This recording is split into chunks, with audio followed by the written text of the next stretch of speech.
Oh, hello everyone. Didn't see you there. Welcome to Draven. What should we call this? Can't really say we can call it the Grand Order Marathon. More Oops. calling it a nightmare. Fair.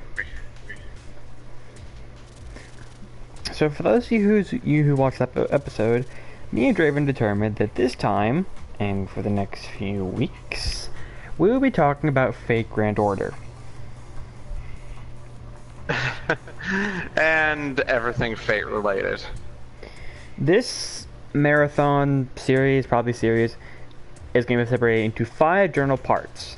Part 1, story. Part 2, gameplay. Part 3, characters. Oh boy. Part 4...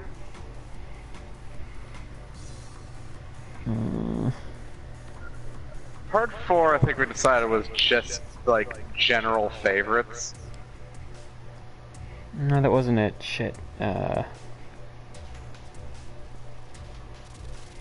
you tell that I have not planned, that I have not practiced for this? Never really planned much for this since, well, what the fuck? How the hell do you plan for this? I don't Seriously, know. how the hell do you plan for this? Okay, we'll figure it out once we get to it. We'll just stick with those 3 parts, and then part 4, which is going to be everything else. Now, this is not going to be only for 4 streams, because if we did this, the character stream would be like 10 hours long. By 10 hours long, you mean... it's a bit of an understatement, you know? Yes, well, I don't want to say 24 hours, so... Anyway... We're starting off with the story of Grand Order, and this will be going over what Grand Order basic story is.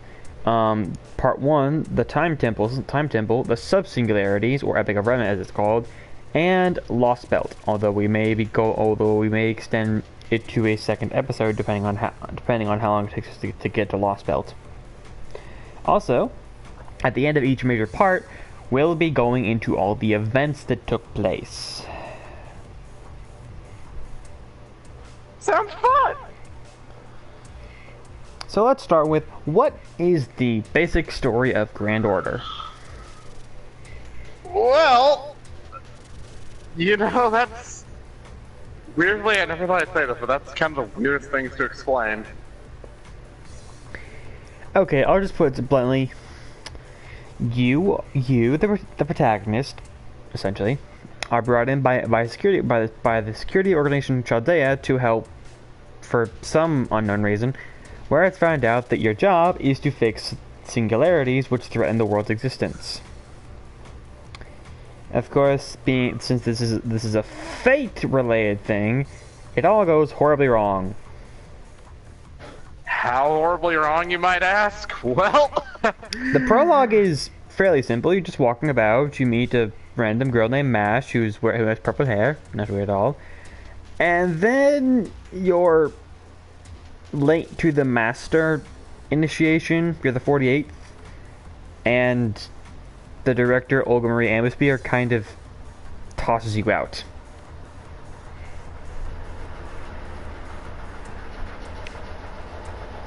Bit of a rude one, I might ask, but she's not too bad. After that, you're led to your room, which is already occupied. Bye? Oh god, my washer's going haywire.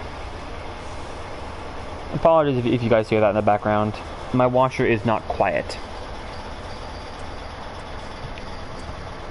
Truly hell. Anyway, it's already occupied by an orange-haired man by the name of Dr. Roman, or Romani Arkman is his full name. I always thought his hair was pink. Orange. It just looks pink. I know. Anyway, it turns out this Slacker is the head of the medical department.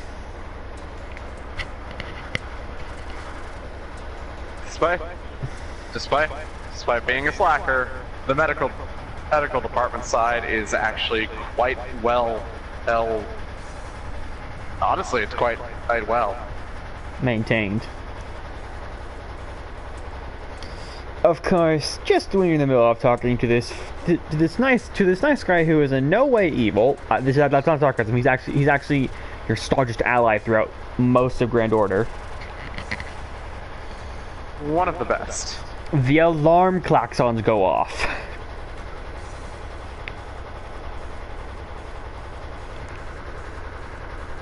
And you know, it's kind of weird, but I kind of forget what at all that happens in the prologue. Nothing. I'll take a leaf though. Essentially, something backfired, and when all the masters, the other 47, were getting into the coffins, which are actually the thing that you need to time travel, because this game has time travel. Something went kaboom and killed all of them, or cryo froze them, something like that. Essentially, you race towards the command room, and it's in flames and destroyed. It's a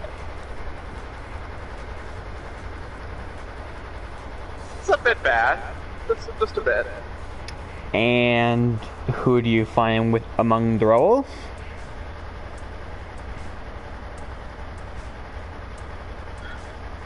Who indeed? Draven, do you seriously not remember this? I literally blanked out like halfway through the prologue because because all I remember about the prologue is just us one caster, and two Saber-Alter. We'll get to that when we get to it. Anyway, person under the rubble is Mash. And seeing as how you're trapped, you both quietly accept your death. The end. Or so you would think. Because when you next wake up, either as Ritsuko or Gudako, male and female, you're in a strange, burning land full of buildings. Which we later find out is known as Singularity F Fuyuki year 2004. In other words, when the Fifth Holy Grail War took place. Now here's our first tangent. What is a Holy Grail War? Alright, so the Holy Grail War. Hail War. The Holy Grail War, in basic rules, is where a total of, if I remember, 7 masters. Masters are gathered, and they begin a summoning. And they summon 7 heroic spirits. What are the heroic spirits?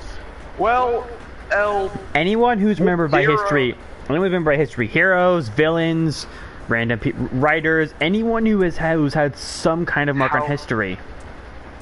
However, there was a bit of an interesting thing about it. Apparently the Holy Grail War didn't used to accept villains until the 4th, until something happened during the 3rd. Essentially, there are 3 major mage families, because magic is very highly kept secret in this world, so it's not known to the general public. The Matos, the Matos, and the Tosakas essentially created this war so they could get access to the root, which is apparently the center of all magic. What happens? That root is some very interesting bullshit, which we aren't going to go into at all because that would be an own episode in and of itself. Anyway, yeah. The basics are 7 masters, each with their own servant, and you have to kill all the opposing masters and servants to win the Holy Grail War and thus get the Holy Grail. The shiny golden There cup. technically The shiny. is no need to kill the masters, but they do it anyway. They do anyway Because mages are assholes. Yeah, here's the big thing about Fate. Mages are assholes. They hate each other. They cheat, they lie, they steal, they kill, and generally they kill each other, so they can't be a problem later on in the war. Now, the Holy Grail, first shown in Arthurian myth, at least this one, is a wish-granting device. However, in the Third War, the Einsbergs, bastards, got desperate and summoned an eighth servant. Of the technical first of the special classes. Which we will go into. The Avenger.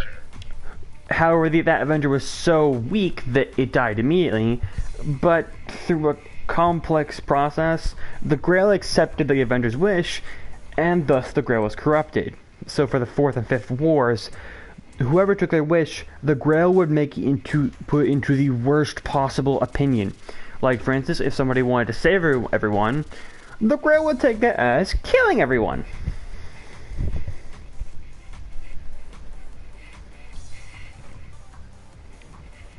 The Fifth War is generally shown in Fate Stay Night, the first ever Fate thing, which is, oh god, To discuss what the original Fate Stay Night was, it was a visual novel. An Arrow visual novel. Yes, that's where you might think, okay, what's the harm in that? Well, for one of the routes has you fucking a female King Arthur. Oh yeah, did we mention that King Arthur is a girl in this? Okay, okay, guys, before we even go on, I'm gonna firstly state this. Fate loves to gender flip characters so much. Francis Drake, King Arthur. Give me more. Nero Claudius, give me some more Draven, please. Fucking Attila the Hun. All got turned into girls. And besides Francis, those girls just mentioned are all rather small. Well, Francis is... yeah. Anyway, let's stop going down that rabbit hole, and let's explain the 7 serving classes, since, well, it's a good time to. Let's start with the big one. Saber. Let's start with the big one, the Saber. The Saber class is considered, at least in lore, to be the best one, and honestly, can't really fucking blame them. That's because Sabers usually have high stats all around. The stats are strength, endurance, luck, noble phantasm level, magic, and Draven, help me here. Agility, yeah. Sabers are often known to have high stats all around, and thus are highly prized. Now, how do you become a Saber class?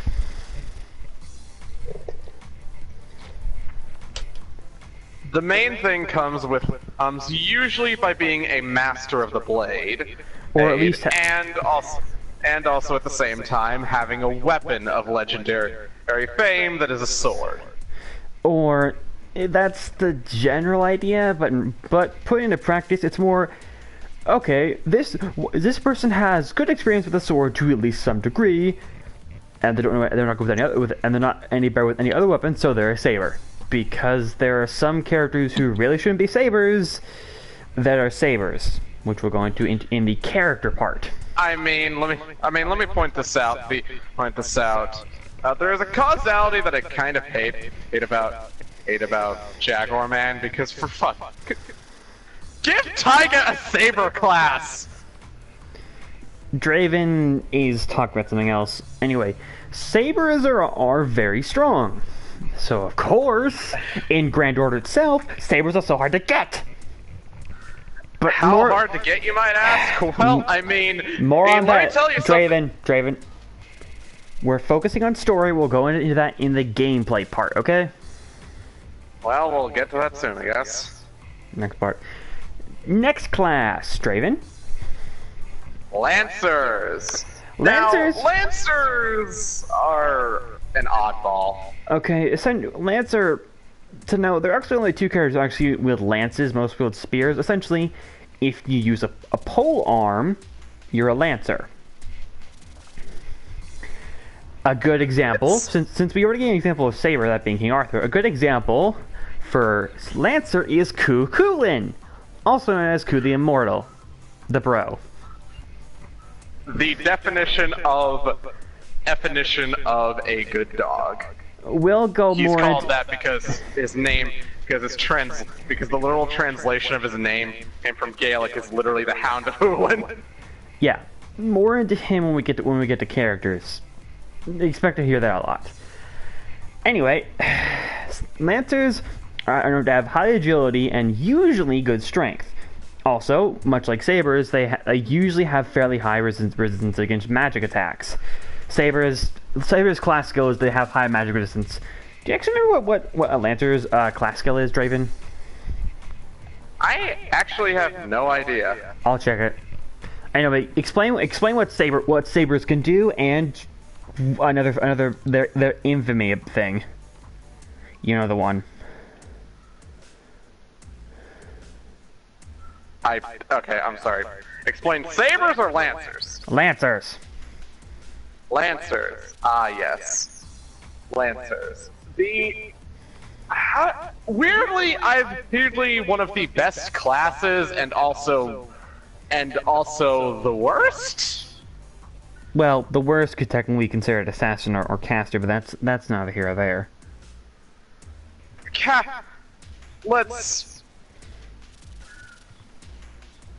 Talking about lancers is just a mainstay of just when it comes to just like lore-wise, lancers usually have some of the best things. Okay, so apparently lancers don't actually have an official class skill, but the general thing with lancers is they need to have a pole arm and they need to be speedy. Most lancers have very high agility, and a lot of them have self-healing or even revival skills. The one downside with lancers, it's almost a running gag at this point. Unending bad luck. The very first ever lancer shown, Ku Kulin, his luck stat was E, which the only thing lower than that is E-. It goes from E- all the way to A+, and then there's EX, which essentially means that it can't be measured. Most lancers have horrid luck, which essentially just means that they really do need those healing skills. Otherwise, they're gonna get killed by Lady Luck hitting them. Yep. Luck's a funny stat. To point this out, Ku was killed by his own spear. Okay, well, yes, that's because his master was a dick. Yeah. Okay, I'll just put this one. Actually, we're gonna go into Ku. To be fair, she wanted to die first. Fair.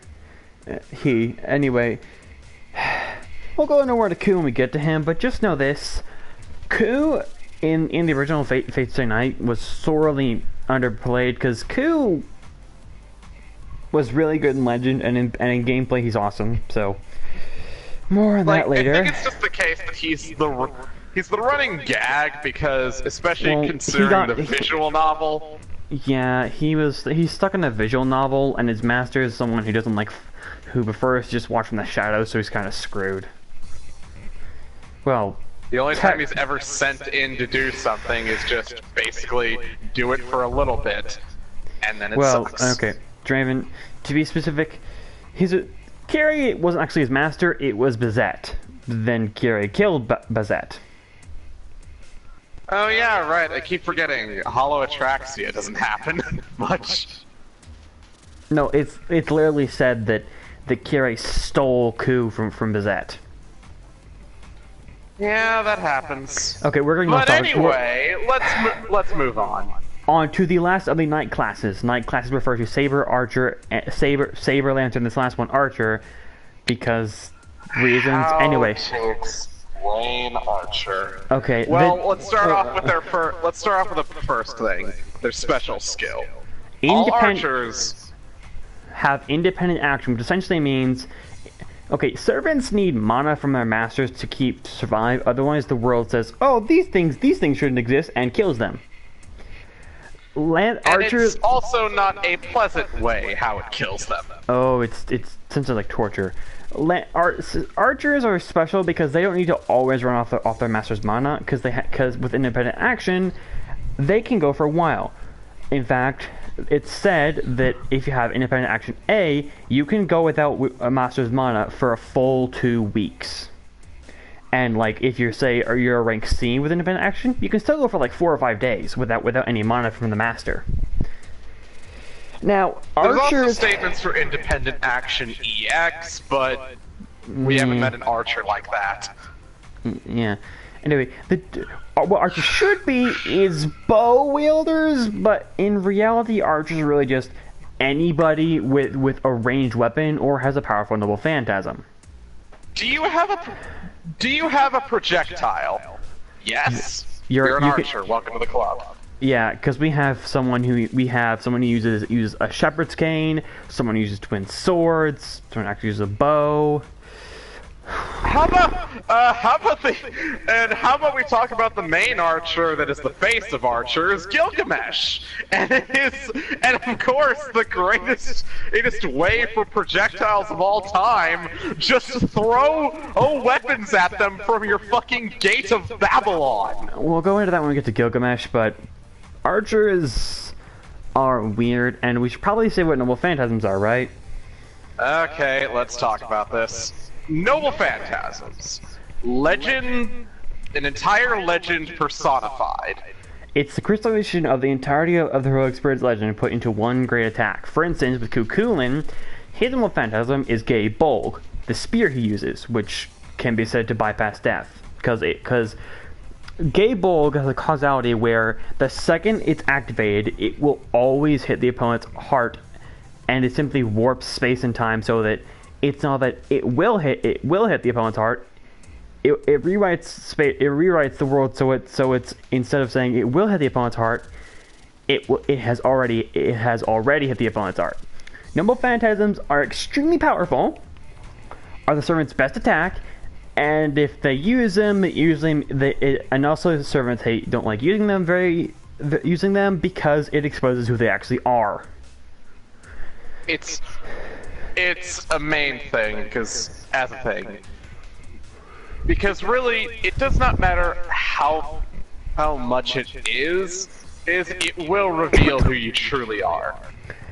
Because all servants have Sometimes. All servants have access to something called the Throne of Heroes, which is where they come from, that gives them information on opponents. And outside Grand Order, because Grand Order is special, servants are very reluctant to reveal their true names, because that gives them a ton of information about them, which can include their own masters. Yeah. Because Saber in the original Stainlight doesn't reveal who she actually is for a large portion. Yeah. Bye, Mom. You still end up, Yeah. In fact, for some people, they even have sometimes their weapon is noble phantasms, so they have to disguise its appearance so people don't give it away. For instance, Artoria hides her Excalibur with essentially a band of air around the sword, because if anyone even saw that blade, they'd immediately know, oh, it's King Arthur. Yeah. Guerrilla Wars are a game of secrecy and hiding, and and sometimes bloody battles, but the bloody battles don't only usually happen if someone gets unlucky. Yeah. And let me tell you, every Grail War, El War is unlucky. I mean, to give a roundabout way of how unlucky it gets, that's the Fourth Holy Grail War of Fuyuki. Everything went to shit. All 7 servants were killed, and all but one of the masters was either killed or horribly mentally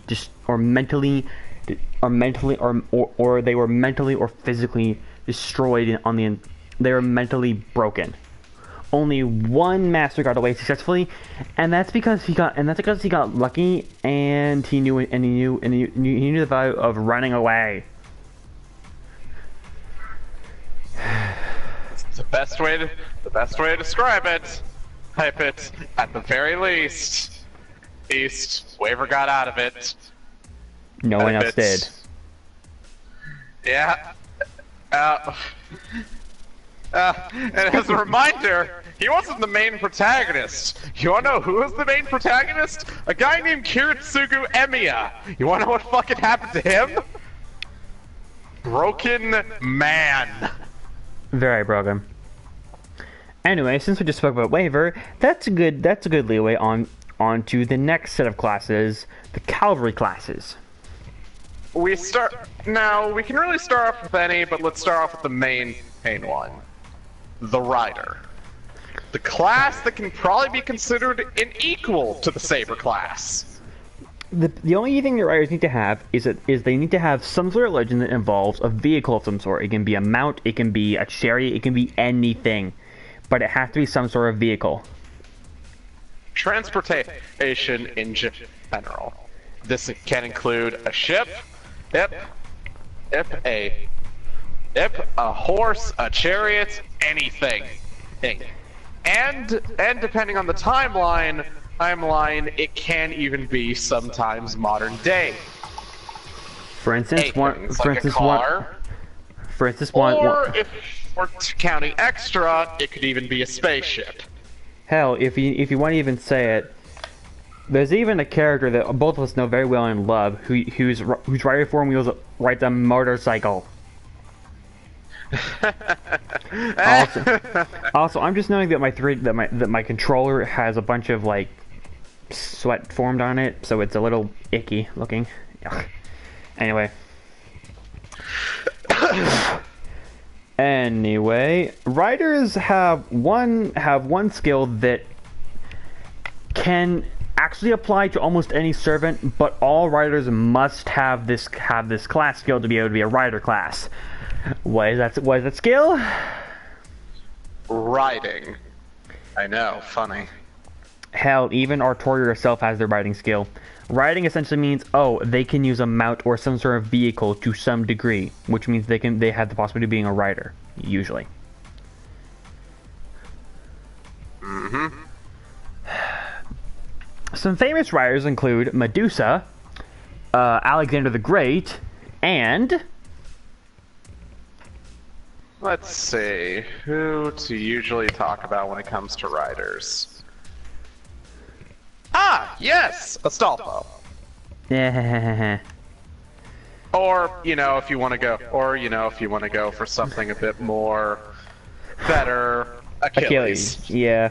Achilles is one of the most well-known riders for a goddamn reason.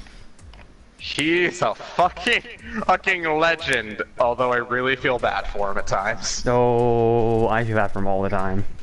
Poor boy. Like, dude. Bye, Mom. I'm fine. Like, if you thought... One second, Raven. What? Can you make sure to move around the wash? Yes. Okay, sorry, just got caught up in something else for a second. But yeah, if you thought the Lancers were the only ones that get the bad luck. For some reason, a lot of riders end up having their death or past be horrible. Like, dear God. I mean, let's just give context. Let's talk. To give context, there's like a lot we could say, like, I don't know, there's fucking Iskandar. Bye, Mom.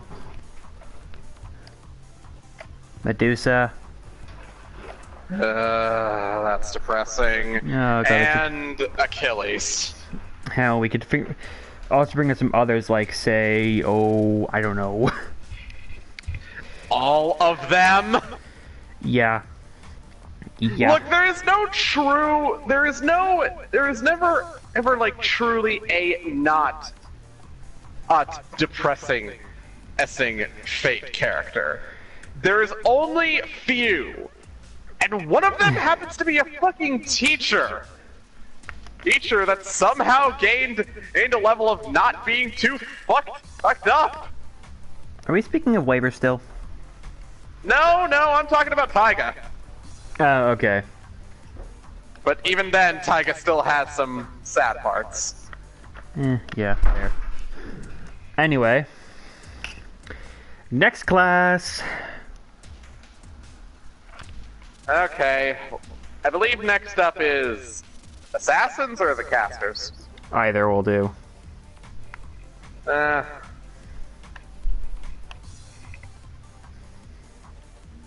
You choose. I'll go with,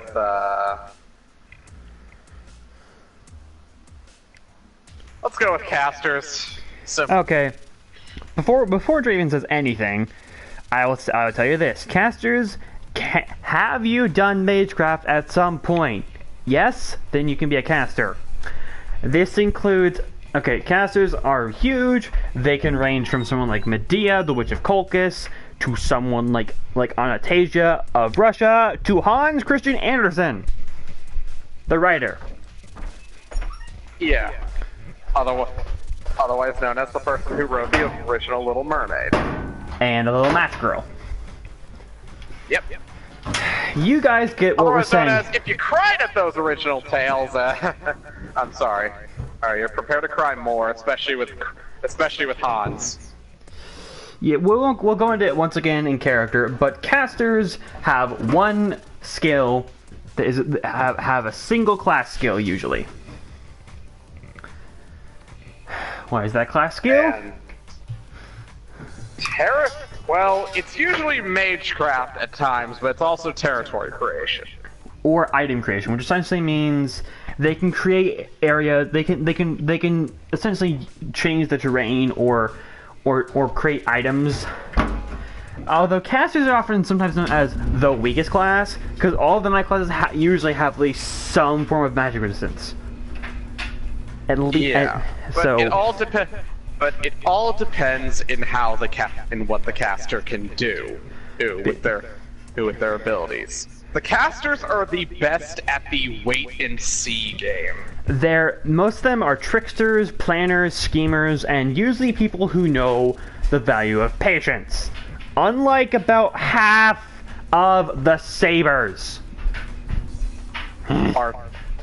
And as a problem of most heroic spirits, they have an honorable sense to them, and Artoria is one of them. Actually, more so in the case of the Lancer section, Diarmuid. Yeah, anyway, I'll just tell you this.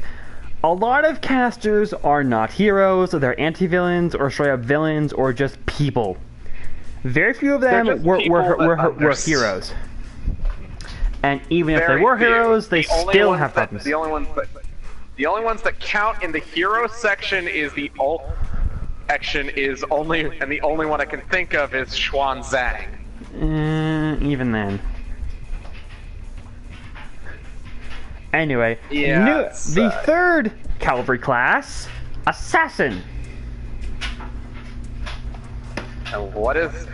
Oh boy. Assassin.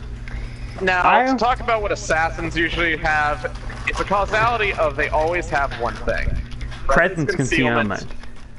Which essentially can hide their presence and their spirit origin, essentially their mana, from other servants and mages, making it so they can't be seen normally.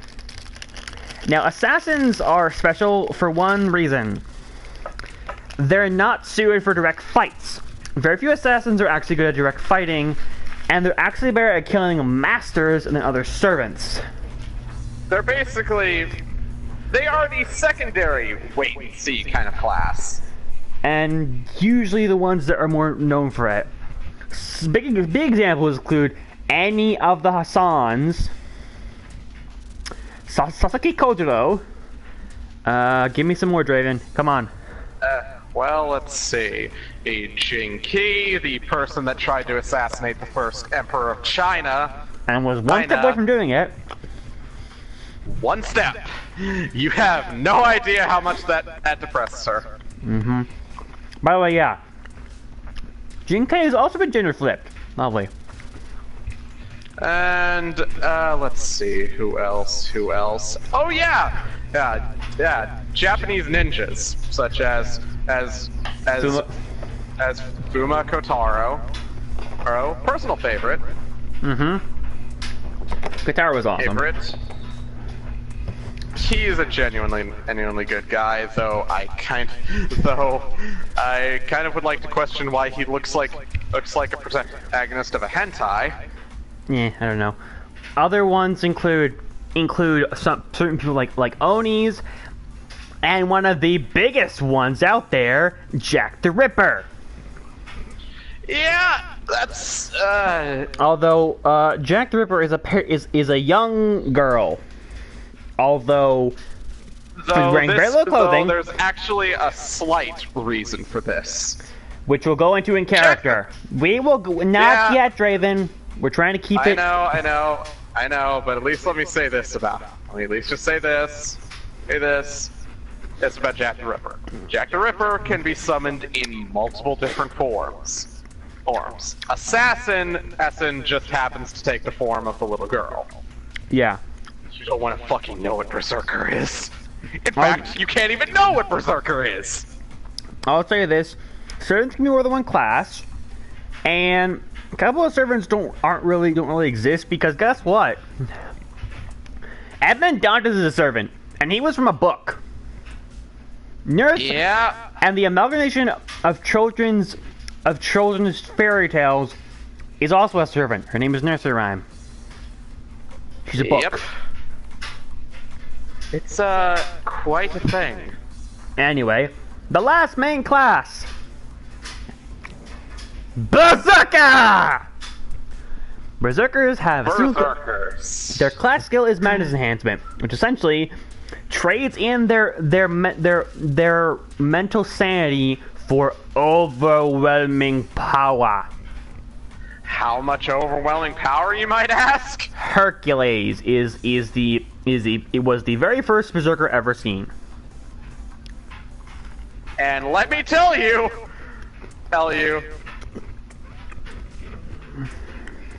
he kind of fits. Let me just ask to whoever's watching, just look up Fate Hercules, and you're gonna see why he fits that Berserker class, just by looks. Other big Berserkers are Beowulf, the original Berserker, Lancelot, yes, that Lancelot. Yeah, you might think he'd be of the Saber class, and well, technically one of his versions is. He is, but yeah, we'll go into in Lancelot. Come on, Draven, give me some more very well-known Berserkers. Well, does Vlad technically count as one? Yes. At least, yeah, like, Vlad counts. And let me tell you, Vlad is a fucking nightmare. Now, something about most Berserkers, in lore, they're supposed to be not able to speak, though some still can if their Madness Enhancement isn't of a high rank. But because Grand Order is a kind of a visual novel, most of them can speak.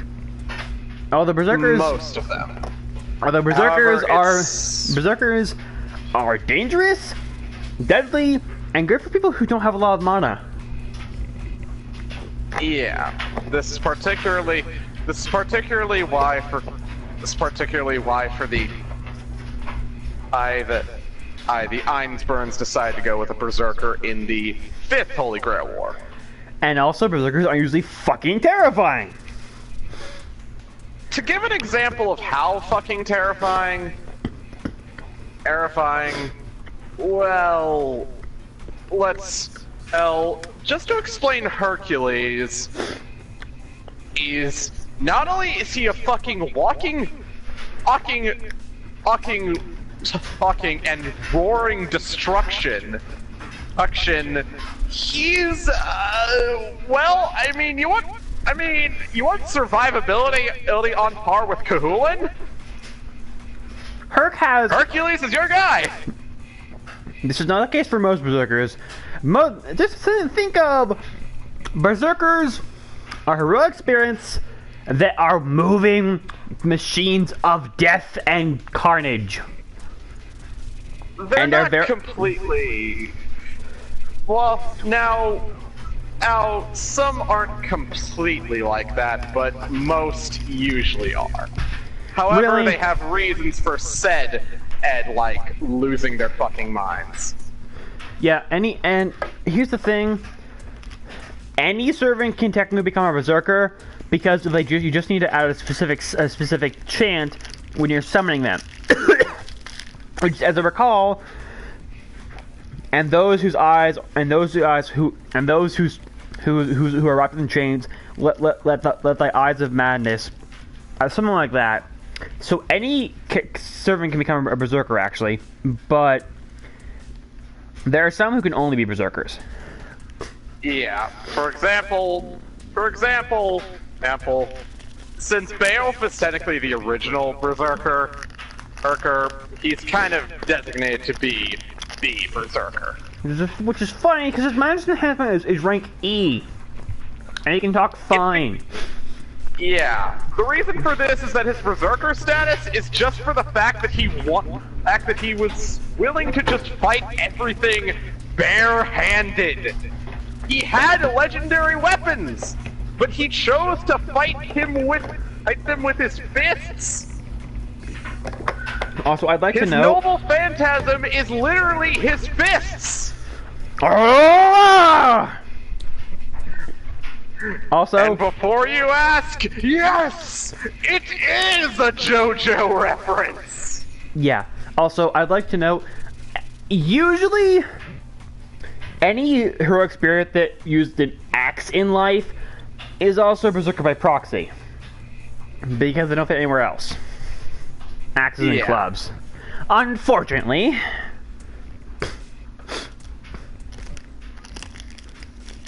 Anyway, now on to the extra classes.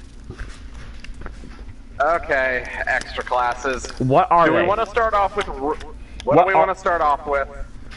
First off, what are they? The extra classes are classes that literally shouldn't exist. Or shouldn't be in a normal Royal War. However, they do.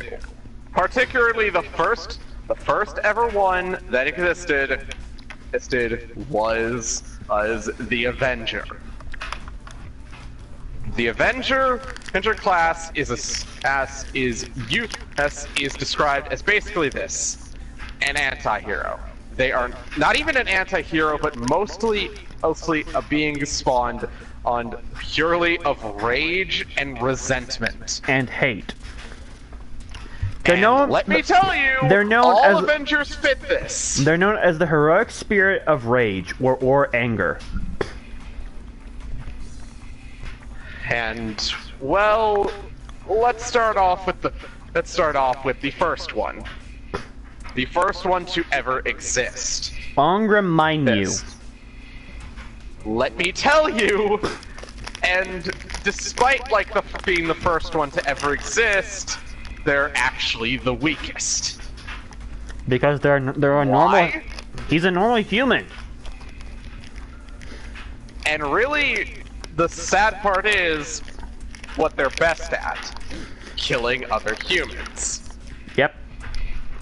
And the problem of that in a Grail War, despite an option of going after masters, is that masters are mages, usually. Sometimes there are exceptions, but they are usually mages, and they can defend themselves. So Angra is at a disadvantage on both categories. Other noble ones However- are Edmund Dantes, the original Avenger, Count de Monte Cristo, and one of Draven's favorites. My favorite! Because I can tell you, I could still hear him I can still just hear him shouting, Jishindana Nayana! Wait and hope. No, that's Etan de Espade. No, I'm just using his line. I'm not translating it. Yeah. Wait, Other noble ones include Gorgon. Yes, that Gorgon. Yes, as in, you know, Medusa, but she was a monster.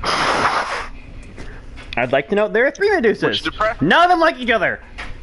All the Medusas Yeah. hate the other 2 because they are painful to the others. Yeah, There's to a younger give version of Medusa who's a lancer that wields a scythe. Yeah, for some reason scythes can be just about any class. Well, lancers are Avengers or Berserkers. Yeah, the kind of thing about the... To point out something about the To point out something about the Medusas is that it actually goes by actual mythology, Medusa. Because Medusa wasn't like this feared monster until they were Gorgon. Yeah, there's a big difference. Anyway, moving on from that saddening class, we have the ruler class. What are rulers? Oh boy, get ready. Oh boy, it's starting to smell of hypocrisy in here. Most rulers were saints. To be a ruler, you have to not have a wish for the Grail. So that's most servants out of the picture. Yeah. The first ever one to exist, at least in lore-wise, was, ironically enough, the second ruler to be introduced. At least when it comes to story, but let's talk about the first original. Shiro Amakusa. Well, no, the first ever shown ruler was actually Jeanne d'Arc, or Joan of Arc. I was going by lore, but whatever. Shut it. And yes, that Joan of Arc. Other noble ones include Shiro Amakusa. Shiro Amakusa. Tokisada Amakusa. Thank you. Along with my second favorite ruler. Along with someone like Martha, who's actually usually a writer, and believe it or not, Sherlock Holmes. Sherlock wasn't necessarily a saint in his life, but he has no wish for the Grail. The very first qualification to become a ruler is, do you have a wish for the Grail? If yes, you aren't a ruler. Do you not? Well, then you can be a ruler. And as a thing, and Sherlock Holmes, look, there's no other way to explain Sherlock other than holy shit, man. Okay, also, before we forget, I'm going to look up the 2 class codes for these 2 classes we just mentioned, because they're important. Actually, oh, wait, I actually remember the Avenger one. I think it was like erasure. I think it was like something that counteracted their erasure. I'm checking. I'm going to it now too. Let's see. I got it. Just slow down. Oblivion correction. Thank you. But they technically have 3 personal skills that comes with the class. The Avenger skill, which is just called Avenger. This usually applies to every single Avenger. Oblivion correction, which basically kind of takes a reference to the fact that they should not exist. I'd like to note before we forget this, there is one big thing with all Avengers. They literally are always filled with hate, and it's always there for them. They can't ever... They can technically be at least somewhat joyful, but the problem is they permanently live in that hatred. Unending, undying, and, well... It's actually pretty saddening for one, and specifically Antonio Salare. Essentially, he was a good guy, but rumors turned him into an Avenger that hated Mozart because people thought he killed Mozart. He didn't actually. It's been confirmed that This Celebrate also didn't. comes into a... Should we explain, Kane, why a servant form turned into that? No, we'll do it in Because I character. think- We'll do it in characters. Damn it. Fine, fine. We won't explain innocent monster yet. That's something for another time. Anyway, what rulers have is two. Firstly, Revelation, which essentially is future sight. No, I'm not kidding.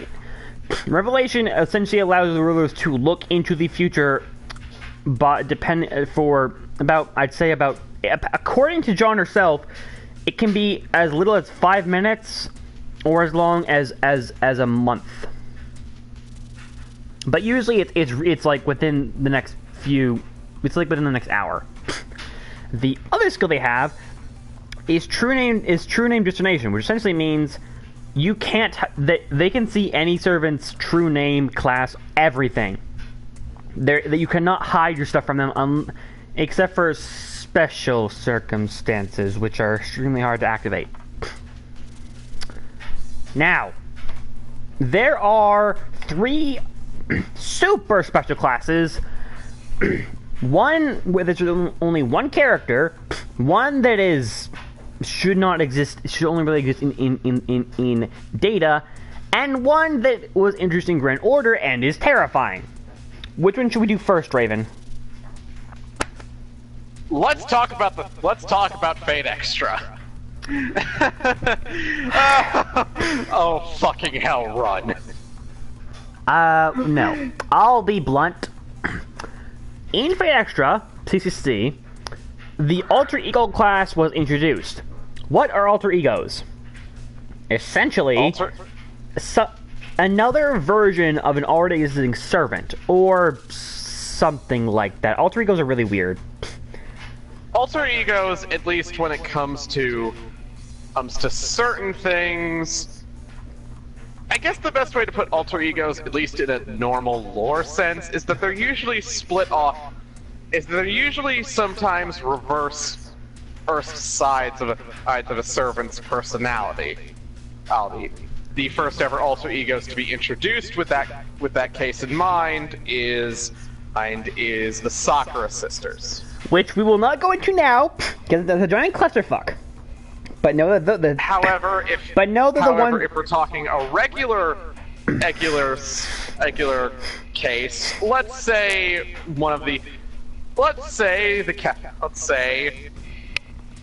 particularly Merlin has an alter ego, which is really just the Japanese him. Another big one is Okata Alter, an alternate version of Okata of the Shinsengumi. There is some really weird shit about that, especially since the original beginning of Okita Alter was literally as a fucking fusion of Okita Nobunaga Oda. Yes, that Nobunaga. Who is also a girl. Don't ask. Just know this. Fake Guda Guda is a gag manga, and Okata and Nobu are from that. Yeah, and let me tell you, it's fucking amazing. Anyway, like literally, if you ever wanted to laugh, just fucking look anything Okita and Nobu related up. Well, anyway, the next class is Moon Cancer. Moon Cancer, hibernated only by guess who? Baby Jan. Full name Black Blossom. Essentially, run. Essentially, Moon Cancer is a virus class. They're the cancer of the moon cell, which is essentially a supercomputer.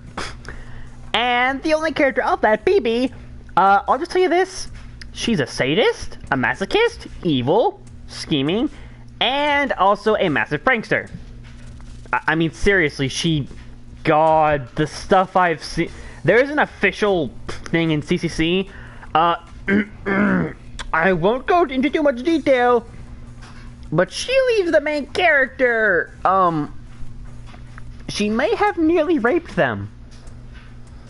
This includes the girl. There's also some other details about BB. Which we're going I mean, if to. you We'll think go she's into weekend all of BB. monsters- We'll go into weekend of BB, but just know this: Just know Moon that Cancer. despite everything, Moon Cancer is despite everything, BB. BB is not all evil.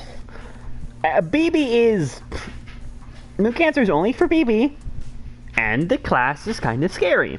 Now, on to the final class. Oh boy. One other thing for the Moon Cancer. There's something that's always been weird about me. Like, the Moon Cancer, while technically being a cancer of the moon cell, does that mean that anything that can infect the moon can count as a moon cancer? Technically, Or is it also, just the moon cell? just the moon cell. Anyway, also I'd like to note, Moon Cancer overrides any other class that Moon Cancer servants could be. So BB could be another class, but she's always immune Moon Cancer because that's what the class does. This Now- technically comes into play with her summer version. We are not going into summer. No, denied. Last Not yet. the final class. Foreigner. Okay, mind if I try to explain this? Go for it. Let's start off with their. Let's start off with their unique skill. And I quote this: existence outside the domain. Okay, Foreigner, just know this. Accepting one thing because accepting one character because it's for a gag. Foreigners are sure spirits that are plugged into an outer god. Yes, Lovecraft outer god. To give an idea, how terrifying that is, let me point this out. In total, the first ever foreigner that was introduced was a little girl named Abigail Williams. Who was part of the Salem witch burnings in 1692. However, guess what happened to her? Let's say an outer god decided to inhabit her and to try to point out who inhabited her, you might ask? Yog-Sothoth!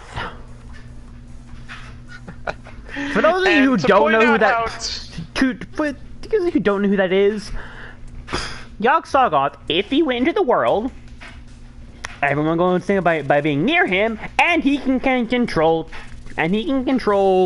well,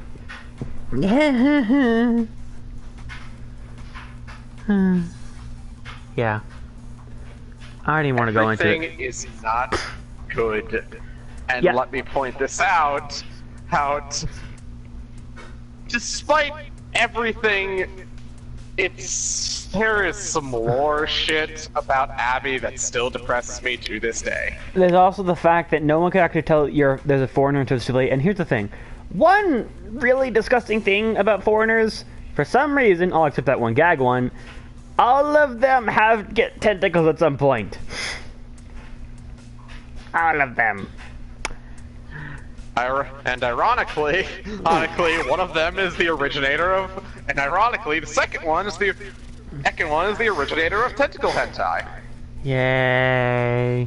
Yeah, no, the second foreigner is the first person to ever do tentacle hentai. This is canon. This is canon. It's not just canon, it's historically accurate. The second foreigner in Grand Order, in the real world, they were the first person to ever draw up tentacle hentai. This is back in feudal Japan, by the way. The funniest thing about it is just the fact. The funniest thing about it is apparently they got inspired. Is apparently in Fate lore, or they apparently got inspired after reading the fucking Necronomicon. Yeah. Anyway, Draven. It's a fucking joke, but it's actually still disturbing. Draven. We just went on a Right, tangent. We just went on a 45-minute tangent. Although it was an important one because it was with the classes. Anyway, back to the prologue. Oh yeah, prologue. Essentially, what happens is that you somehow got teleported into the singularity and have to fix it. And then you see MASH, who is the Shielder class. I can't believe we forgot about that class.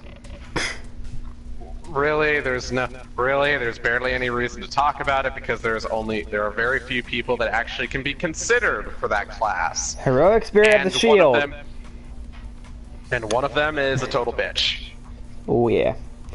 Heroic Spirit of the Shield, that's all you need to know. It's really just like a story class, essentially, because only one character in Grand Order can even be it. And yeah, it's not that important. Anyway, the prologue is this. You have to figure out what's going on. You're attacked by these weird skeletons, and also you get taught the basics by Cuchulainn as a caster. Which is actually official because Cuchulainn does know rune magic.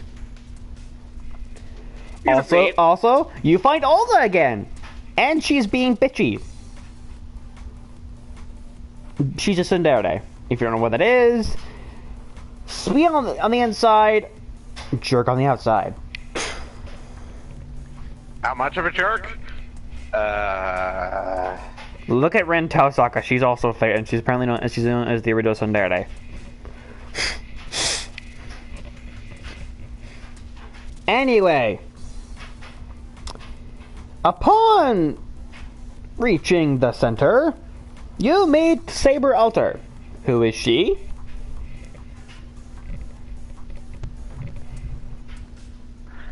Oh boy. I think it's high time we explained the altars! Altars are servants of our heroic spirits that have been corrupted, essentially.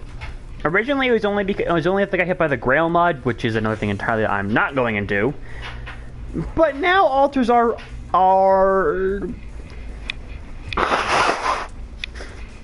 Well, Draven knows better than me. Okay, altars are essentially usually a chance happening.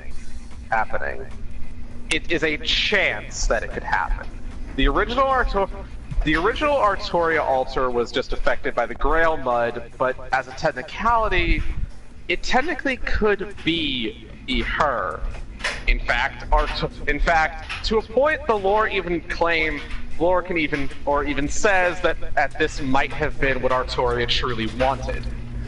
Essentially, an altar is a state for their servant goes when there's. It's a what if scenario if the servant in question was darkened and their story reached a horrible end. Technically all the servants that have gone into the altar category have reached a pretty not so great end.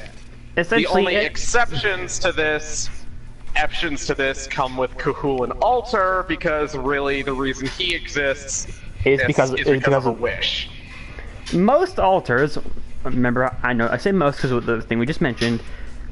It's a what if this person was horribly corrupted and they went in, and they essentially got their emotions killed, or their mind was horribly destroyed. It's to quote an altar themselves.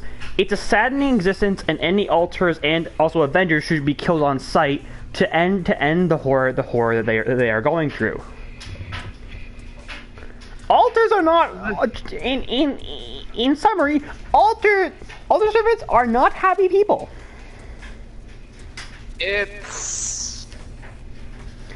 And I'd like to know any servant who has had something horrible happen in their life can become an altar servant. Any servant. This can include cheerful people like Marie Antoinette. Literally to the point that, and let me tell you about Marie Antoinette. Literally, she has a smile that could melt out the coldest fucking heart. You have there are literally, and actually, how about this to a point? She somehow is able to break through who Salieri's very, well, monstrous demeanor. Anyway, just know this: altar servants are not happy people, and usually it's best just to kill them to save the servant themselves. It's a mercy killing. Yeah, it's a mercy to kill an altar, and usually when an altar is killed in Grand Order, they're usually happy about it, because essentially it's essentially them being told you can rest now. To a point, some are happy about it, though some are at least a bit pissed. For example, Jolter, or Jean d'Arc Alter. Which is also due to a wish. Yeah. Which we'll go into in the next singularity, but just know this. If a servant has the name Alter attached to them, it's just kill them so they won't suffer anymore. It's sad but true. It doesn't help that most altars are often usually very angry. Usually as a depressing part, most altars are probably one of the best servants you can get. In fact, all of them are. Because most altars are much stronger than their originals. Except if you're talking Emiya Alter and regular Emiya, but it's mainly because Emiya Alter does one thing, does something completely different from his regular self. Yeah, but you guys get the point. Anyway, what happens next is you fight Saber Alter, and also in gameplay that's the first time we actually are at risk of losing. And after that, Saber, Mash unlocks the Lord Chaldeus, which is a pseudo noble phantasm. And then Saber kind of congratulates you, while also being pissed off. Congratulations, you won. Fuck you. Yeah, that's essentially what she says. And then, oh, whoop, choo-choo, the egg train is now leaving the station, because guess who shows up? It's time that you meet the most obvious villain in Hillen ever, because literally, I don't know how, I think everyone can tell someone has something going on when their regular animation, when their regular just artwork and sprite, or just really anything of them has their eyes permanently closed whenever they talk. Lev Laner. If you meet a character like that, they are most likely going to be doing something evil. Usually, because there are some characters that I know who have the same thing going on, but they're not evil. They just don't like their eyes being open. Yeah, for example, Kamui. Yeah. Anyway, Lev is an asshole. He reveals How much of an asshole, you might ask? Well, he reveals to Olga that you're already dead. You died back in Chaldea, and now I'm just gonna toss you into this big old fireball where you will die over and over for eternity. It's at this point where it's an unending hell for her. She is literally for all of eternity dying, being revived, and dying again. This is why there's so much banner of Olga who's happy. This is why so many people fucking hate that top wearing bastard. He also reveals that he's a demon god pillar. What is a demon god pillar, you might ask? Well, my friends, let's take a step over to hey, do you like learning about King Solomon? That's on to London, you damn idiot! Demon god. To be fair, they were gonna kind of fucking realize that something was a bit up because Because if anyone knows King Solomon and the first demon god pillar's name, they're gonna realize, hey, that sounds very familiar. Essentially, the demon god pillars are 92 demons, I think it's 92, that were put into service by King Solomon, the King of Mages, Right. that were his servants, or familiars, and they're also major antagonists throughout all of the first arc. They're also giant HP sponges. And the thing about them is that they resist the attacks of knight classes and are weak to cavalry class. Come on, Essential words, bring a rider. or a caster, or an assassin, or a berserker. Usually the riders are where riders are best. Yeah, because, well, I unless you have Jack lots the of Ripper. casters and very few riders. Remember? Oh yeah, right. I have the rider part beat on you. Shut up! You can't stop the power of Golden Tonight. Oh look, I have them too. Yes, but you don't have a level 100 Kentucky. Shut it! You have not reached true golden status. Excuse me, I'm saving for melt. Okay, fair enough. I mean, to be fair, I haven't reached the true status of where I want to be because I still don't have Hichikata. Fucking hell, where the hell are you, man? Anyway. Forgive me, I have issues. Yes, we know. Now, after that happens, you return, and Roman becomes the acting director and says, well, time to go to these singularities and get the grails from each of them. Yeah, that is the story of each singularity. You're trying to get the Holy Grail from each of them. Now you're probably wondering what the hell happened, why is everything fucked? Well... All of history has been burned to a crisp. To a point where the outside that you can actively see is nothing but a plain white desert. Or black. The void.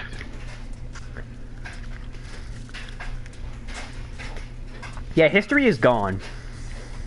Mm-hmm. And the only remnants of humanity left is Chaldea, because they have time. They have time protection. They have time destruction insurance. I mean, for one, in the war they have a special lens that actually allows them to see these singularities. And also with other things, they kind of decide to place their base in the definition of the most timeline confusing places ever, to the point where it's actually an anomaly in of itself. Mount Meru in Antarctica.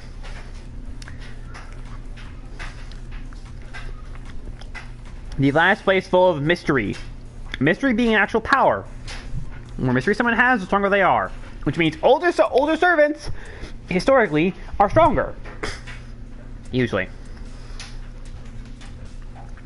Yeah, by the way, the longer ago a servant lived, historically, the more power they usually have, usually. This is why Gilgamesh is known as the King of Heroes, because he was the first one. First one. And one of the most... And, he is either in his youngest state, the most asshole. He is either in his most youngest state, he is a very good boy. In his I'd say, late teens, early 20s. Officially, he's dick. Officially, he's apparently like 28. In his older archer variant. He is the definition of pride.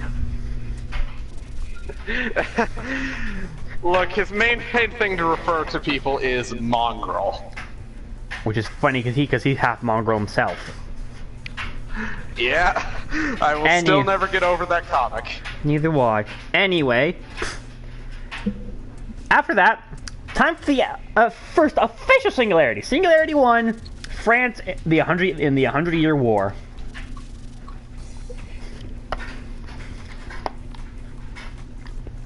How is that going, you might ask? Well, someone called the Dragon Witch is apparently roaming free, and is burning everything. A giant, let's see, a giant dragon that apparently has the name Fafnir. Roaming around. And by the way, guess what's up in the sky in all the singularities? A giant light band! Which we'll go into when we get to London. Because London is like main story central. And it also introduces... Yes! Sorry, I like Mordred. Back to France. Yeah. How long can we keep going, by the way? Long as we need to. We do have something we need to finish soon. Hush. You forgot about Depression Central. I didn't. I'm just trying to ignore it because I'm doing this.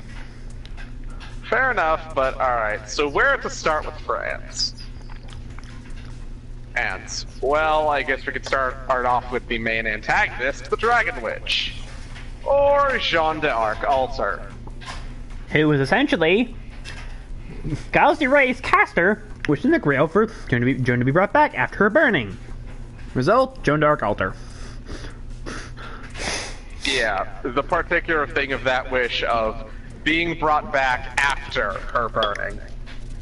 Made her very, very angry. How angry? She's an Avenger. Well, not yet. Yeah, well, same difference. She's just very angry. Now, on your side, guess who your ally is?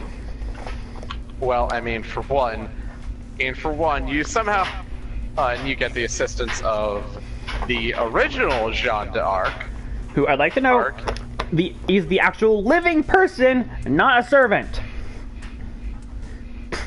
I'm sorry, wait, what? Yeah, the John you meet in France is the actual living person. Also, the Drake you meet in Okeanos is the actual living person. Same with Nero. And Jekyll. Okay, Jekyll makes sense. But Jekyll makes sense, Nero makes sense, and actually all of them make sense. Yeah. Kind of. Now then. Kind of. I mean, wait. Actually, now that I'm contexted. Wait, then who's the... Oh, wait, Bedivere, right? Mm-hmm. Same with King Gil. I mean, King Gil makes sense. I don't know if the fifth one has a living one. I'd have to check later. Fairly certain there isn't one. Which fifth one? Which fifth one? America. Oh, America? Nightingale, probably. Probably. It's just, I'm just remembering the things she says to kill. Anyway, France. Right. Other allies, let's see. Mozart, yes. That Mozart. He's an asshole. Mozart. Marie Antoinette. What's up, my homies? She says that, but she says it in the most innocent way that you just have to smile. She stumbles over and her blushing portrait shows up. It's amazing. And the other big ones are Kiyohime. And Elizabeth Bathory. Yes, Carmilla, who is also in this because for some reason, Carmilla Jalter brought a bunch of shadow servants. Those being Vlad the Impaler, Camilla, Martha, Charles Henry Sanson, the guy who killed Marie, Atalanta, curse you, Lancelot Berserker. Am I forgetting anyone? Let's see. I think there were. Yes, Dion. Chevalier Dion. Right, forgot about that. To be fair, kind of can't blame you. Their personality wasn't really fully there yet. And until depression. Anyway, we're gonna cut out a lot of the story because a lot of it is getting a feel for these characters, which we can go into characters, and talking about MASH. We're gonna do general. MASH. But I don't actually like MASH that much. I like the Kohai, but I can understand why some wouldn't. I prefer BB. Anyway, France, general gist. You're trying to kill Jalter and Fafner's in the way, so you have to somehow. And guess who you find among the rubble of one of the destroyed towns? You find the definition, the epitome of good guy. Sumarai! I mean Siegfried. Siegfried We'll go into that in character or gameplay, but just Sumane means sorry. That's his nickname. He apologizes a lot. Which makes sense, but still. Anyway, you have to somehow heal Siegfried. I actually forget how they do that. I think they use some kind of method that involves dragons or something. Something like that. Anyway, Siegfried survived. You kill Fafner. Fafner roars, he disappears, and then you go to Jalter's castle. You fight her, because she's a ruler for some reason. Rarg. And then Gazi race Castor. I say Castor because he has also a saber version, and the Castor version is much worse. Let me just take a step back and explain the Castor version, since we will not be explaining in the character section. Gilles de Rais Castor is Gilles in his older life, as when Bluebeard. he was.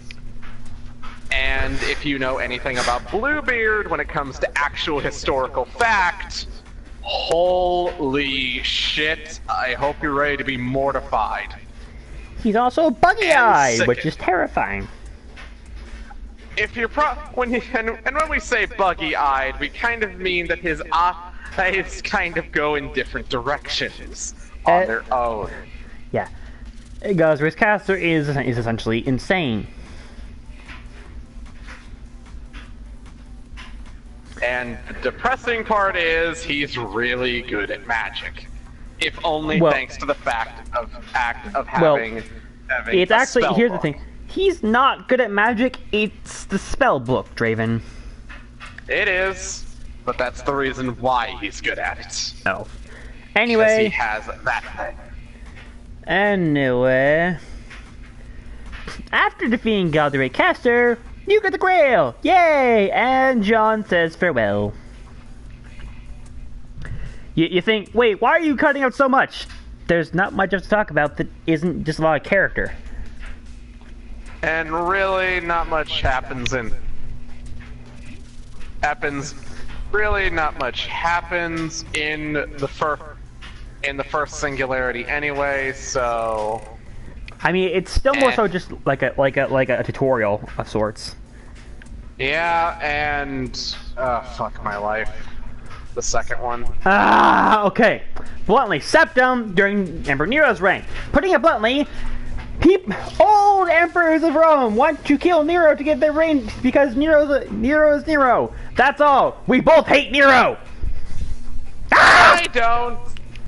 We both dislike her. I don't hate her, but I dislike her. I don't dislike her either. I like Umu, but I have a thing about I have particular Umu that I like. The Nero that I like is just, well, it's definitely not Septum Nero. Nero is a little. You take this one. All right. To explain Nero, she's imperial, full of herself, and well, a pursuer of beauty. This is evident in the fact that everything Nero does is a fucking dazzle show. I'll put this to explain bluntly, so I don't lose my mind. When me and Draven did our RP of this, we completely threw away that and turned Nero into an altar because she was just that fucking annoying. We turned her into an altar and made her not bad. In fact, the writers of Septum even went on and said, "We're sorry for such a bad story." The writers didn't like it. It's also regarded as the second worst Earth Singularity in terms of story. Ori. We'll talk about the worst one when we get to it. Wait, Draven. Kill me. Which one is it, by the way? Agartha. Okay, fair. Yeah, Agartha is kind of bullshit. Terrible. I feel bad for the people that have to fucking translate that shit. Oh And I god, also translators! They're probably doing it right now. Yeah, because remember, we're getting close to that. Though Yeah. luckily, we have something to stop. We have something as a delaying of the inevitable. Oh, We by the way, have CCC. I'd like to know, in NA, which is what I'm playing, the last official story chapter is Shinjuku, so anything past that point, I can really give sparse details, and it's gonna be more Draven running the show at that point. Mostly. Mostly, except when we're talking about, of course, Ors, Shinjuku. Well, no, I said after Shinjuku. Oh, okay. I was also referring I will be gladly taking Shimosa because that is honestly both my favorite and I want to fucking die. Draven, when I said mostly, I meant I'll at least know I at least know enough about the Lost Belts. I know, I just want to die because fucking hell, Shimosa was hard. We get it! Draven, moving onward. After the Septum, we're ignoring it because it's bullshit!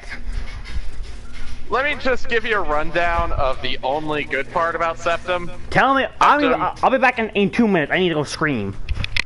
All right, let me tell you about the only good part.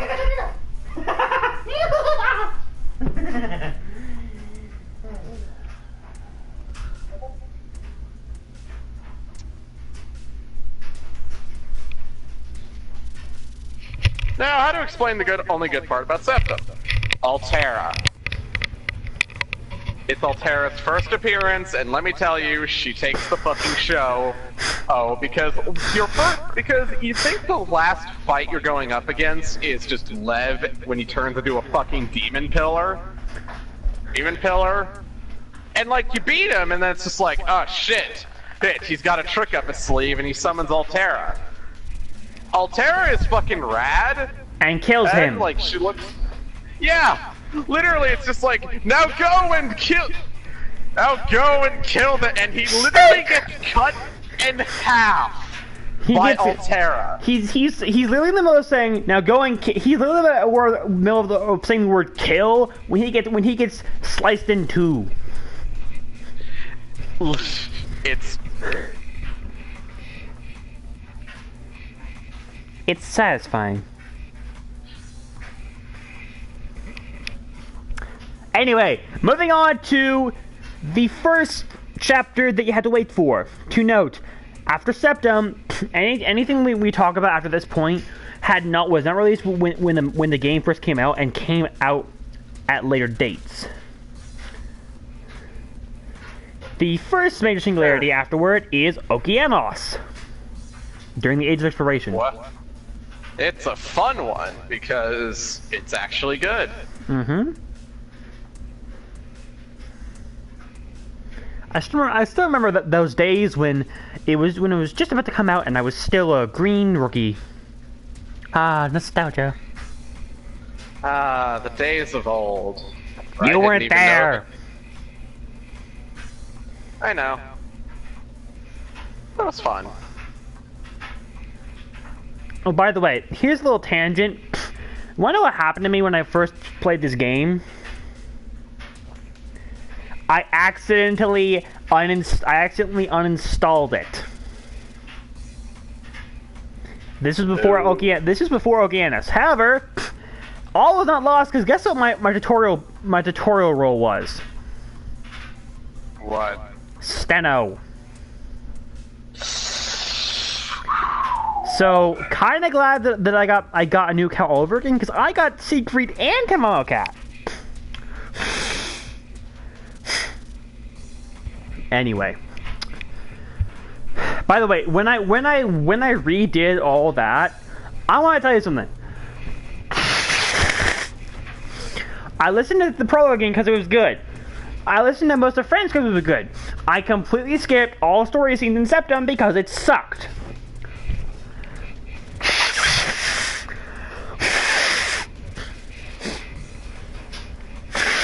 Because Nero never shuts up. She never fucking shuts up. I goddamn hate that little prissy-haired blonde. Calm down. Calm down. Calm down. Give me one reason to calm down. Well, in Okeanos we get Atalanta. Okay, that's good. And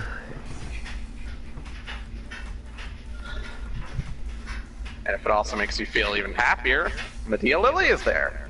Yay, my daughter!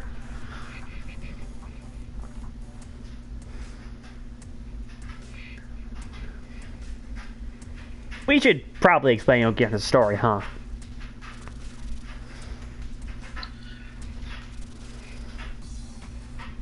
Draven? Where to start? Well, first of all, you drop into the middle of the fucking ocean. And are picked up by a galleon manned by Francis Drake, who has massive boobs. Very massive. They're boobs. so big, her jacket cannot keep them in. And since there were no, and I don't think Drake believes in bras. Question, Draven: do any of the FGO females believe in them?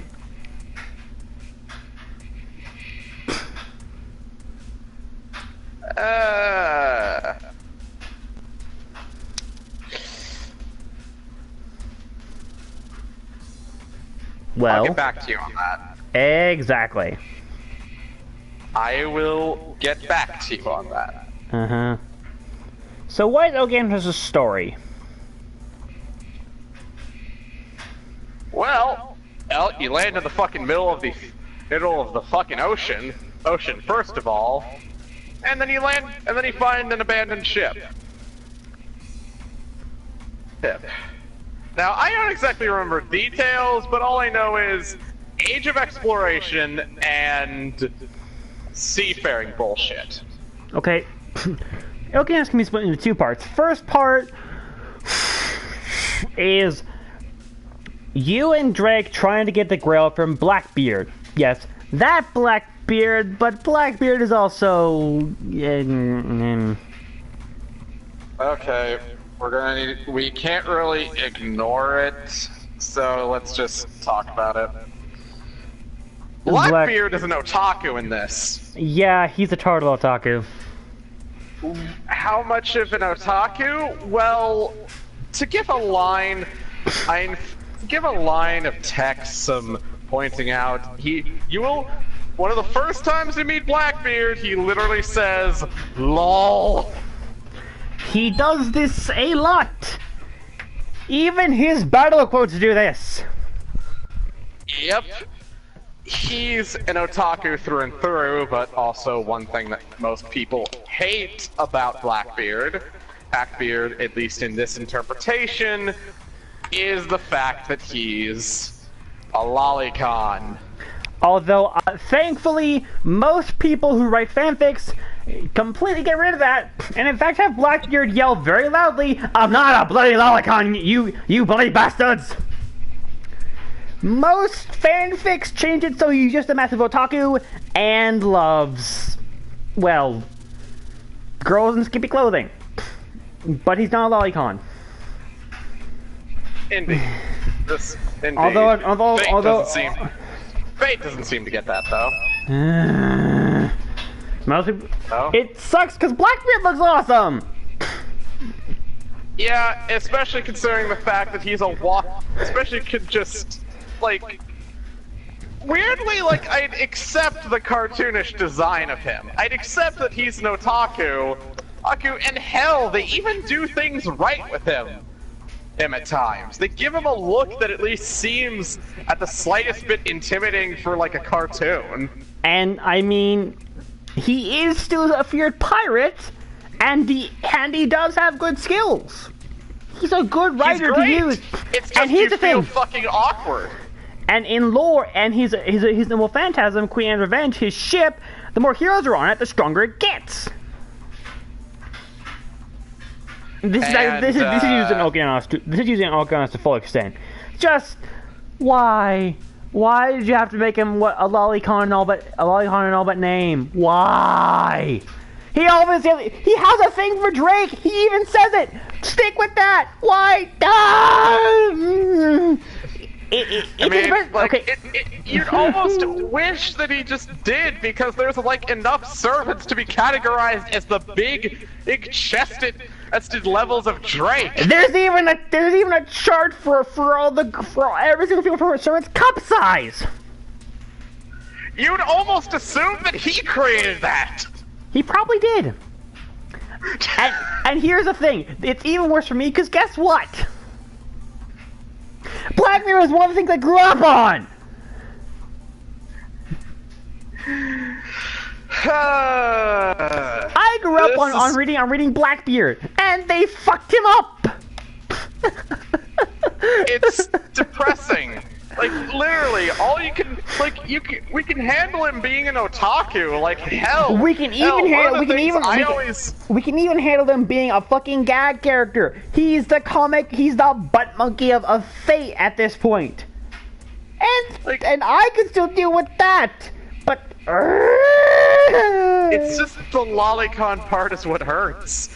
Like, and really, it's even worse. It's even worse because so many fanfictions have him state very loudly and clearly, "I'm not into little girls." And like, the sad part is that like, it sort of makes sense why he'd be the joke. Because as a thing about Blackbeard, when it comes to Legends, he's like that storybook villain, or like legend that you read to your kids. It's because as a thing, he just seems like a cartoon villain. He kind of is. No, he is. But just... grrr. This is why I specifically support, or at any point, if we ever get a Blackbeard variant, that it be one with the innocent monster skill. That'd be cool. And here's what's even... Now, here's the thing. You wanna know what he says in Okeanos when he's dying?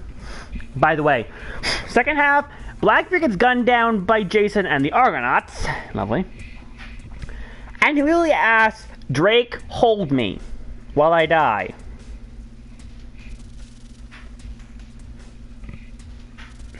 Now, going off of that, of how much they fucked up Blackbeard, let's bring up another point, another really big point in this, before Jason.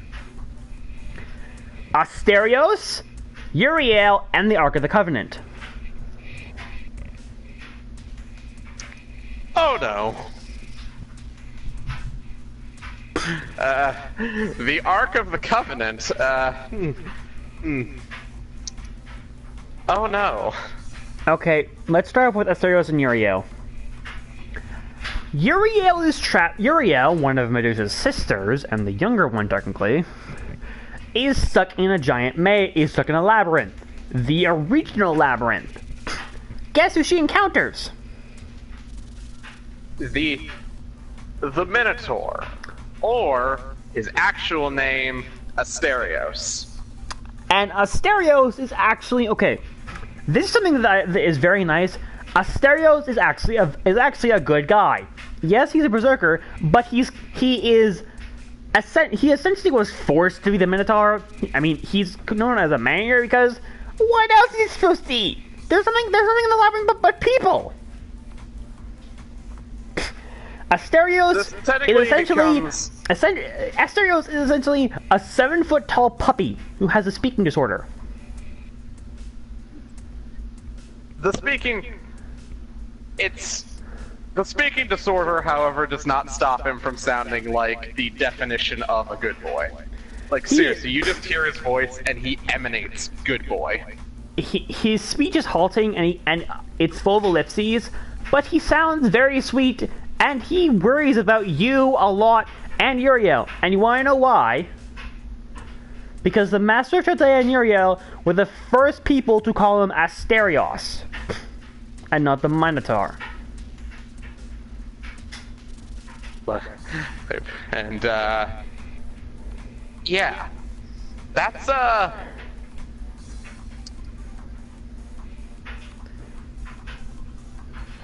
I'd like to know, servants have 4 portraits that they can get, and they got more of them as they level up.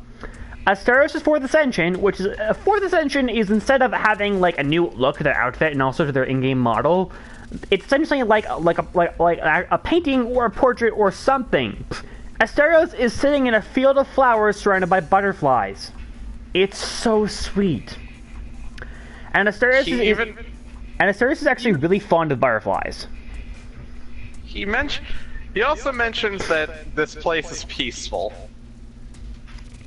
In fact, it's one of the in fact, I think it's actually one of the first full sentences he actually says with barely any ellipses. It is. And here's the thing.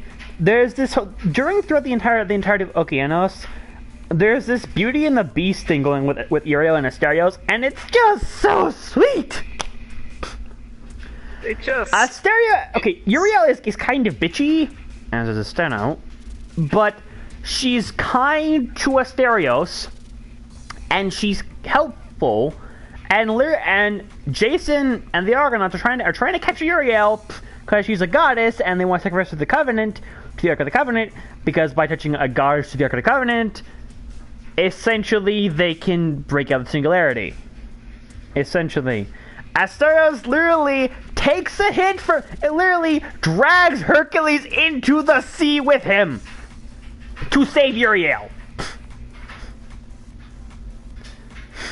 By the way, a big problem with the second half of Okeanos, you're being chased by fucking Hercules!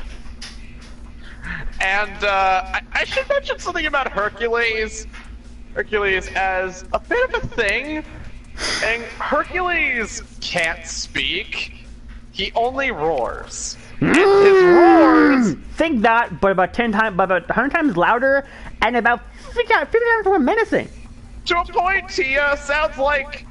Honestly, if there's anything, he either sounds like Godzilla, only 100 times more terrifying, or he sounds like a T-Rex. I'd like to only know... 10 times more terrifying. I'd like to know... Hercules gets an animation update.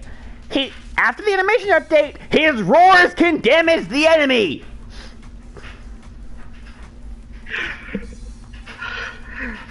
Massive terror damage. And you're being chased by this thing throughout the entirety of the second half of Okeanos, and you can't kill him because he keeps surviving.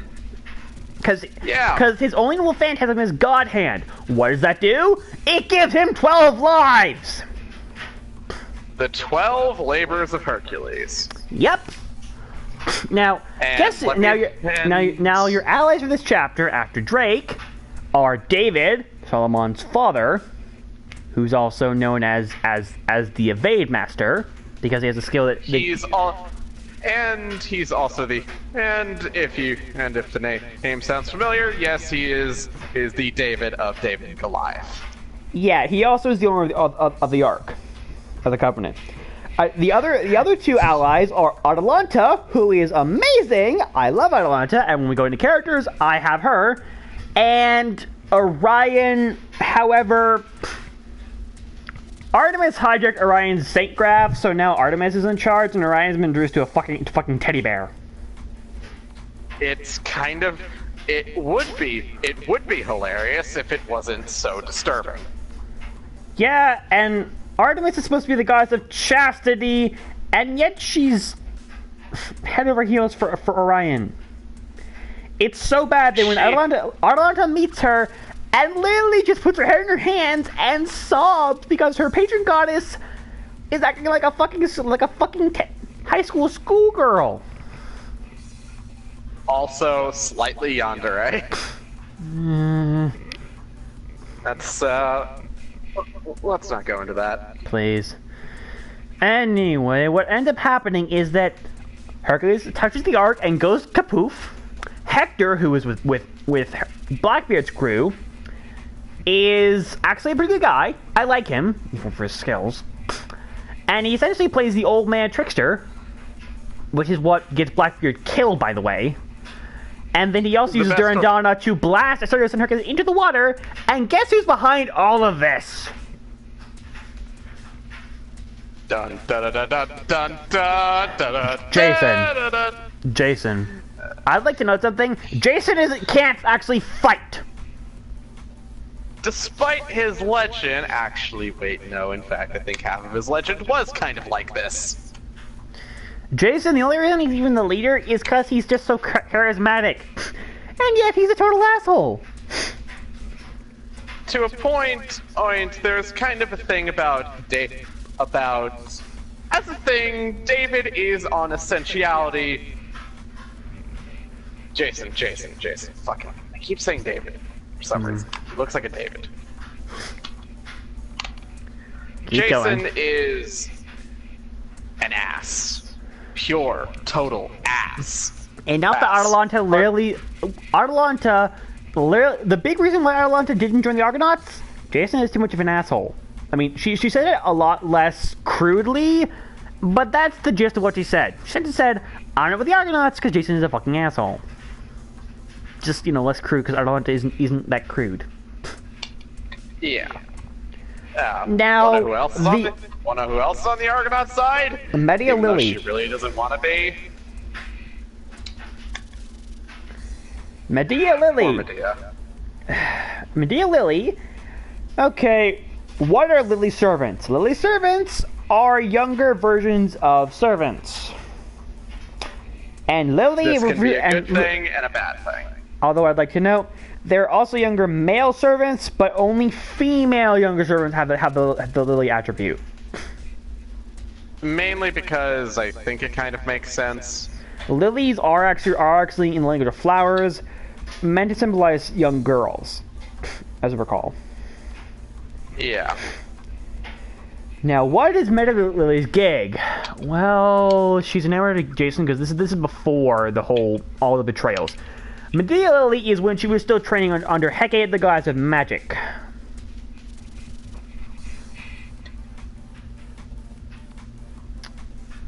However, something about this Medea in particular is, well, after a bit, and after you get basically into a fight with her, she kind of reveals her big plan, and also the fact that, oh yeah, she knows what Jason does to her. And she turns Jason into a demon god pillar. And then you have to fight her. And the demon god pillar. How does that go? Well, you kind of send her to the Shadow Realm. Although, before she dies, she says, I can't... She literally says she's unable to tell you why she did this because she was forced to do this. She can't tell you why because the mage who controlled her literally sealed her mouth shut. like magically. Medea is a caster from the Age of Gods. This is a big thing because if you're from the Age of Gods, it means you're really powerful. There's someone so powerful who literally magically controlled Medea. Even when she was younger, she is still Medea. Which means, oh shit, the guy in charge is probably really powerful and bad news. And guess what we're gonna find out soon? Who that is? You probably don't know who he is because Draven said his name. I just talked about the Demon God Pillars. You said his name anyway. For Singularity, London during the age of industrialization. Now you're probably wondering, who do you meet there? Who will you encounter? What will you find? Well, first of all, how about Jack the Ripper? Well, okay, so London, the dish of London is, there's this weird demonic fog spreading through all London that's killing anyone because it's poisonous, and spawning these weird machines that are called Helter Skelters. And Yes, also you learn that apparently because you're contracted to MASH, the Shielder, you have an immunity to all poisons and toxins. This includes poison and booze. I say booze because the character can get drunk quite a few times. However, they choose not to drink, mainly for one reason. They're underage. Yeah. They respect the rules. Apparently, the Master at the time at the start of Grand Order is apparently 18. I think. Although that should mean that by the time Lost World rolls around, they should be of drinking age, Draven. Yeah, I don't. Whatever. Anyway. Actually, I think they should only be like. They're at least 20. Actually, Okay, I don't know. no. What's the legal drinking age in Japan? 16. It's still 21. Okay. Okay. In Japan, they're only 16, but in NA, they're 18 at the start.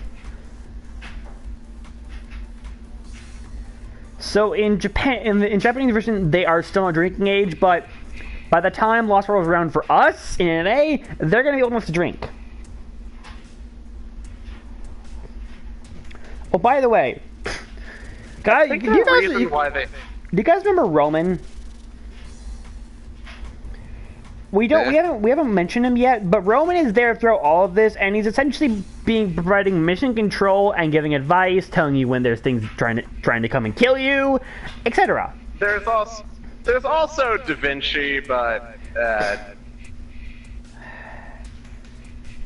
Vinci's Da Vinci. Yeah, we can go more into them when we get to Camelot.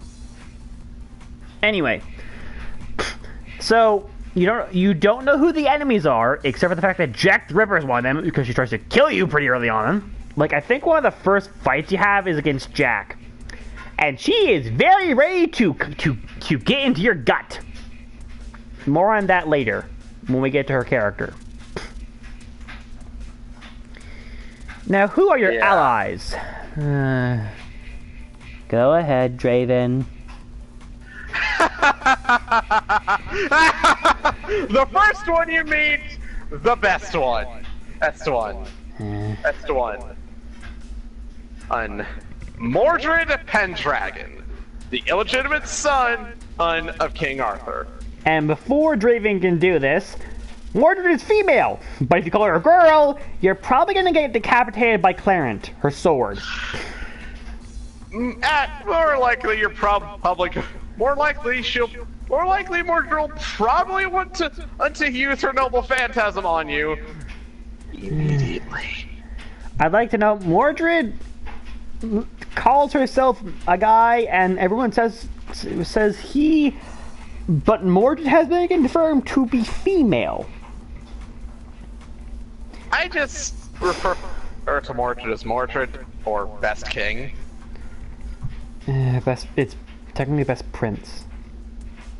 Best King, no matter fucking what. Oh, shut up, you damn fanboy.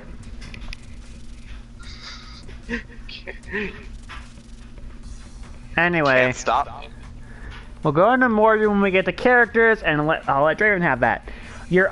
Okay, there are 3 other big allies. The first one is Dr. Henry Jekyll. Yes, that Henry Jekyll. And by the way, he was a real person. He was a real person. He did exist, so don't say he's not. He is from a book. The guy who wrote Dr. Jekyll and Mr. Hyde based him off of the actual Jekyll. So don't say that I'm wrong when he was a living person. He was a living person. God, I hate having to say that every damn time. And the other one you have on your side, right? Well, I'll let you take this one. Hans Christian Andersen, people. Also known as the snarkiest, most scathing, pessimistic guy out there. There's a reason he wrote the original Little Mermaid. I'll go that into character, but just know, I like Hans. He's fun. And whenever he's on screen, I can't help but chuckle. Also, I like him because I'm a writer myself, so kind of role model. There are 2 other characters who are on your side in this. The first one, Fran. Also known as Frankenstein's monster, who is a girl and is in a wedding gown. However, she's not evil. She's literally just someone. He's a berserker because she can't speak. I like Fran. She's adorable. Fran is a daughter.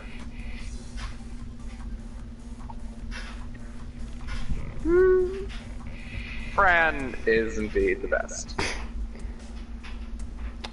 The last ally you get is... boy. Who do we get? I kind of forgot. To be or not to be? That is the question. Ah, yes. Yes, allow me. He doth the entrance of the original playwriter. The bringer of... You let me finish my grand opening for once. Shakespeare, I love you because I grew up on your stories, but shut up. You don't shut up when you start talking. Anyway, that's Shakespeare. Yeah, Shakespeare's in this game, and he never shuts up. Which is fitting because that is exactly how Shakespeare acted. I'm not mad at that because I like Shakespeare. I've done plenty of his plays, and Shakespeare, he talked too much. Even in life, he talked too much. He was a man of somehow making nothing turn into something. This is the reason why. This is to anyone who's had to write an essay about Shakespeare, I feel for you. Thank you. I've had to. It's a thing. You have to literally become Shakespeare because you literally have to write exactly like him for your essay. Oh. You have to never stop talking. It doesn't help that the Shakespeare even speaks in ye old English. Mm-hmm. He also often speaks in rhyme.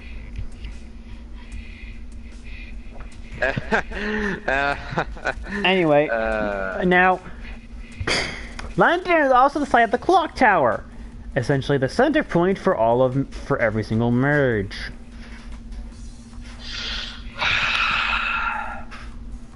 So what is London's story? Everything is going to shit. Figure out who the guys are making Demonic Fog. Can I just say who they are? Well, let's start. Let's start off with the first one that you meet. Who is the first one that you meet? Yes.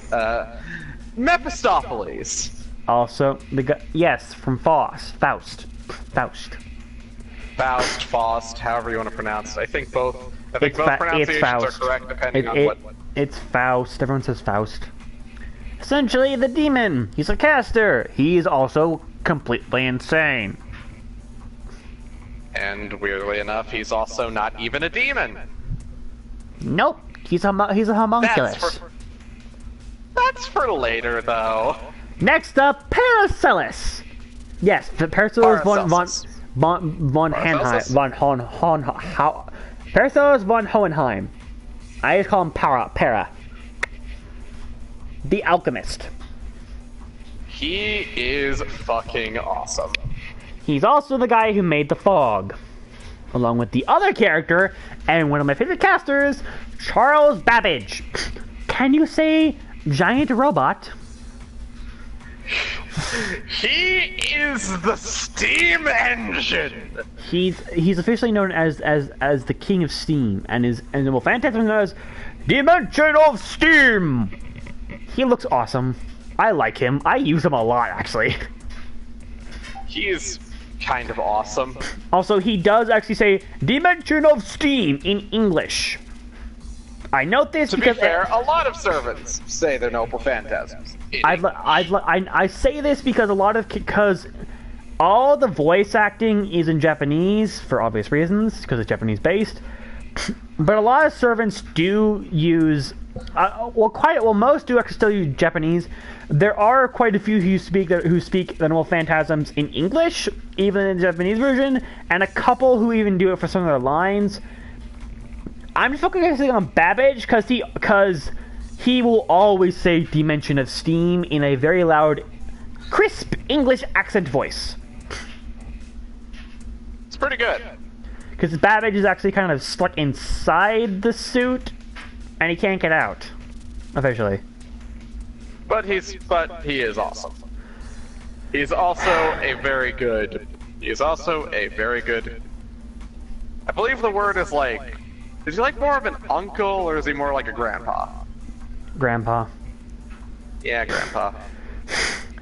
Anyway, there's also Jack the Ripper, who you have to kill. Sad face.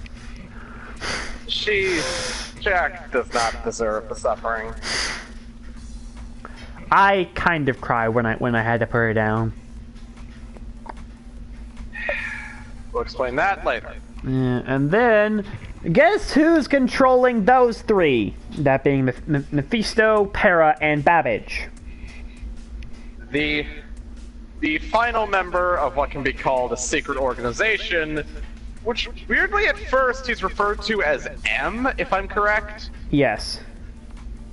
Which like makes you think like if it's like a secret organization like run by a guy named M, you can assume that maybe he was just like Moriarty. Which is funny because Moriarty is actually in this game. But yeah, but no. And also Sherlock Holmes is mentioned in London, and he doesn't show up. Yes, but M is actually a young Zoken Mato. In other words, Which the original is Fate. Really fucking weird. The original Fate asshole. The original, the OG, the motherfucker. Mm-hmm. Tucker, the guy that literally threw his granddaughter into a pit of of rape worms. They are let me tell you, that's not even an understatement. That's not even an understatement or blowing it out of proportions. That is actually what they fucking are. Yeah, we're not going into that ever. No. Because I will throw up.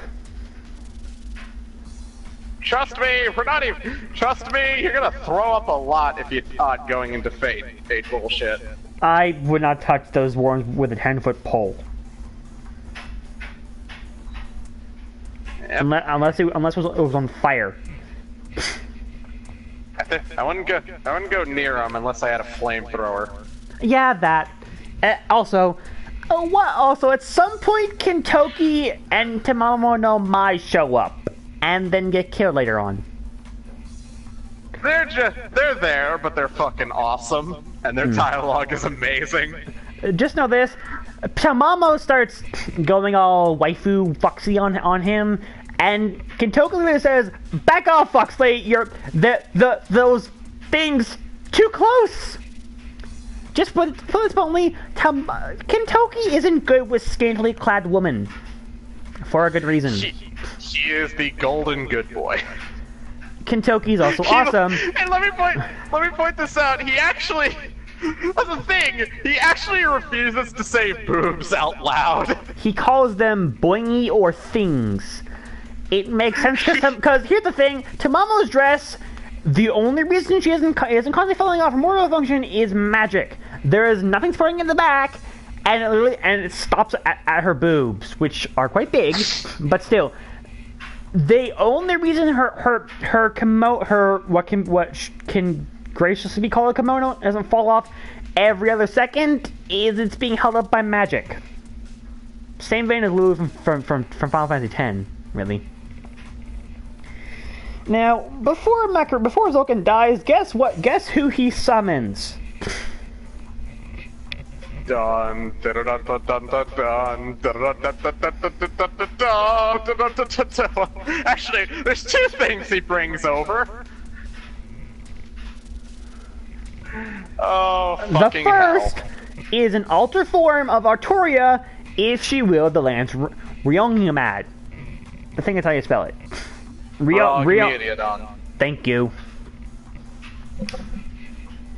The second thing. The other is a man that refers to himself as the lightning itself, a god of lightning, or if you want to say it in Japanese, Wariwa Raijin! Nikola Tesla. And let me tell you, those two are by far fucking awesome. I'd like to know if Tesla is able to electrify the fog, it will spread and kill everything. It will encompass the entire world. So you kill him while you're floating in midair on even level with Big Ben. It looks awesome. Yeah, so you eventually beat the shit out of him, and he's just like, what the fuck, man? And then everyone tries to praise him, and then someone says, well then, time for me to step in. And can the real villain step forward, please? Introducing the King of Mages, Solomon. The true villain behind all of this. King Solomon. By the and way, let me tell you, he's fucking terrifying. You fight him and you literally can't win. What does he do? Well, he flicks Tamamo no Mae, a fragment of the sun goddess Amaterasu. He kills her in one hit. That's just a reminder, he's that fucking terrifying for many fucking reasons. Well, let's see. He created magic to start. And hey, you know those demon god pillars that you've been fighting? He controls them! Really fucking... Also, guess what his class is? Guess what his class is? Well, I mean, it would just be caster, but, oh wait, hold on. Grand caster! Essentially, that means he is the strongest caster ever, and one of the top 7 servants in all of existence. We have only seen one other Grand, and he is the incarnation of death itself. To be fair, there's also Merlin, but we don't talk about him. Merlin! Fuck him! Fuck that brother! Fuck him!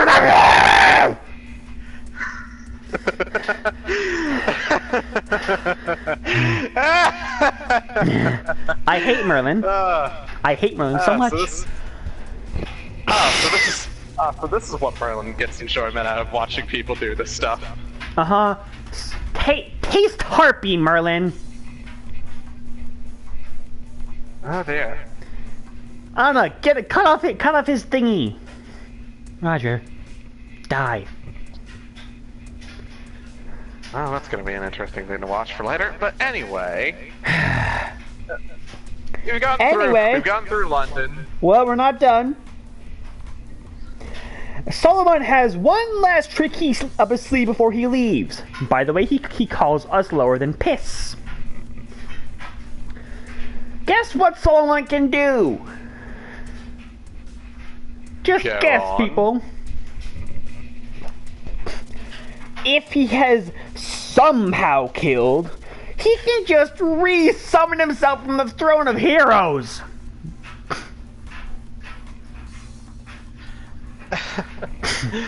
This is a thing. This is a big thing, and it's one of the biggest problems with going about fighting Solomon at the end of part 1. You can't kill him! He'll just bring himself back! The only thing that just stops that is due to the fact of... Don't We'll say get to it. that. Also, I'd like to note something. When Solomon shows up, Roman says, "Oh God, we're all dead," which is fitting fuck. because we are. Fuck. I mean, okay. Would like to know. No character actually swears in Grand Order, but it's better just to say that than try to explain what they actually said, because Roman essentially has a panic attack. And this happens for the last bit of London and everything else. And also, one other thing, Hans goes up to Solomon and starts trash talking him. Why? And that's the reason why I love Hans. He trash talks the king of mages. He Hans is just a... He insults Solomon. And I'd like to know, Hans calls himself a third-rate servant. All his stats except for Phantasm are solid E rank. To point this out, he, literally with no fear, no fucking worry whatsoever, he walks up and just starts throwing down the most medieval diss track. I'd like to know something else. 1 second. Remember how I said Tamamo got killed in one hit by Solomon? Hans survived a hit from Solomon! He survived Solomon's attack and then went on to insult the hell out of him!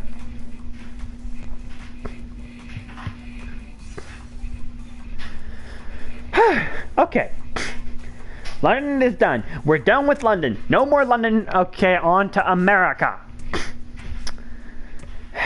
And I hate what they did in America. God damn it. So, firstly, America has nothing to do with the main plot. There is no Solomon, no extra crisis. It's literally just something more like a normal Grail War. Sort of. America. Official name is E Pluribus Unum, which is actually something of a motto for America. Yeah. It takes place during the Revolutionary War. The gist of America is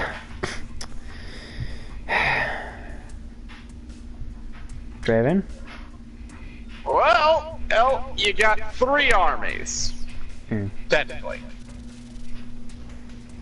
There's the army that you decide to side with, which technically is basically just Nightingale, a very in pain boy named Rama, and Billy the Kid and Robin Hood. Also Geronimo.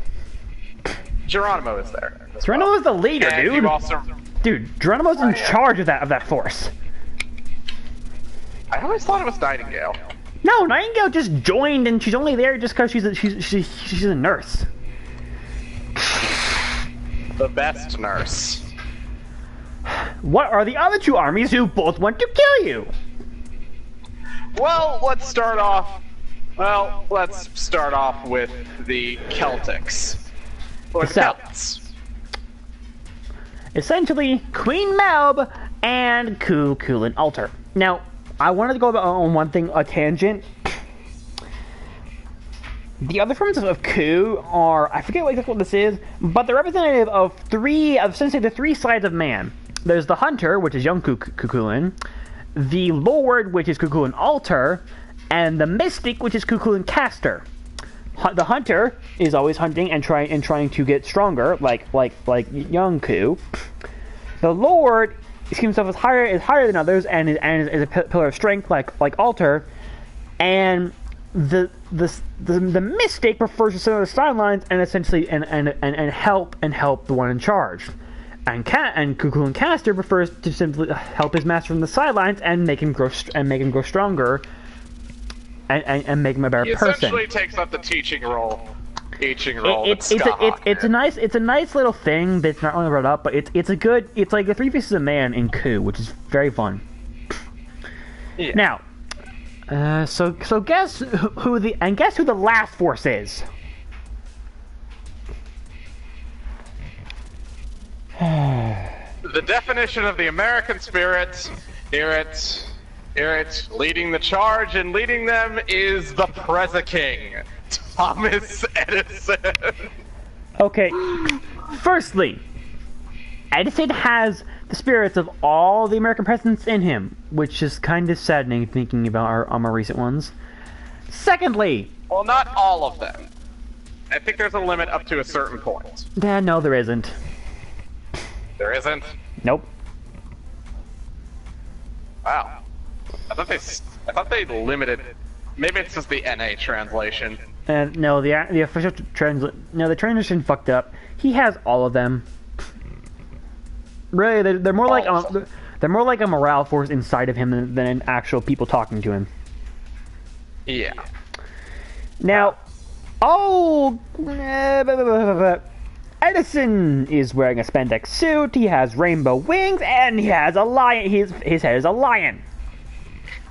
He sort of has become the by visual standpoint, he has become an embodiment of America. Then why isn't he have a burger attack? Ha! Self-deprecating humor. However, it is still Edison, and let me tell you, it kind of comes as a bad thing. Why? Yeah. Edison, I mean, Edison. There's a reason why nobody looks that fondly on Edison. Mm-hmm. I mean, literally, his noble phantasm, I think, is like half like an America thing, and also half a joke about his plagiarization. Yeah, it is. World faith domination. Which is a pretty obvious reference to movies.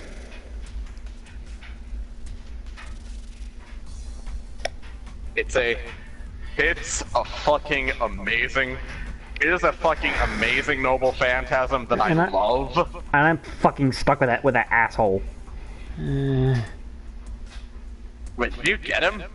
I got fucking two of them trying to get Cuchulainn Alter, dude. Oh yeah, I kind of wish I got him though. Well, you can have him. I saved up 300 acorns for Cuchulainn Alter and I didn't get him. I got a fat fucking lion head instead. Well, let's actually talk about the people working with the jackass. Helena Balafalazzi.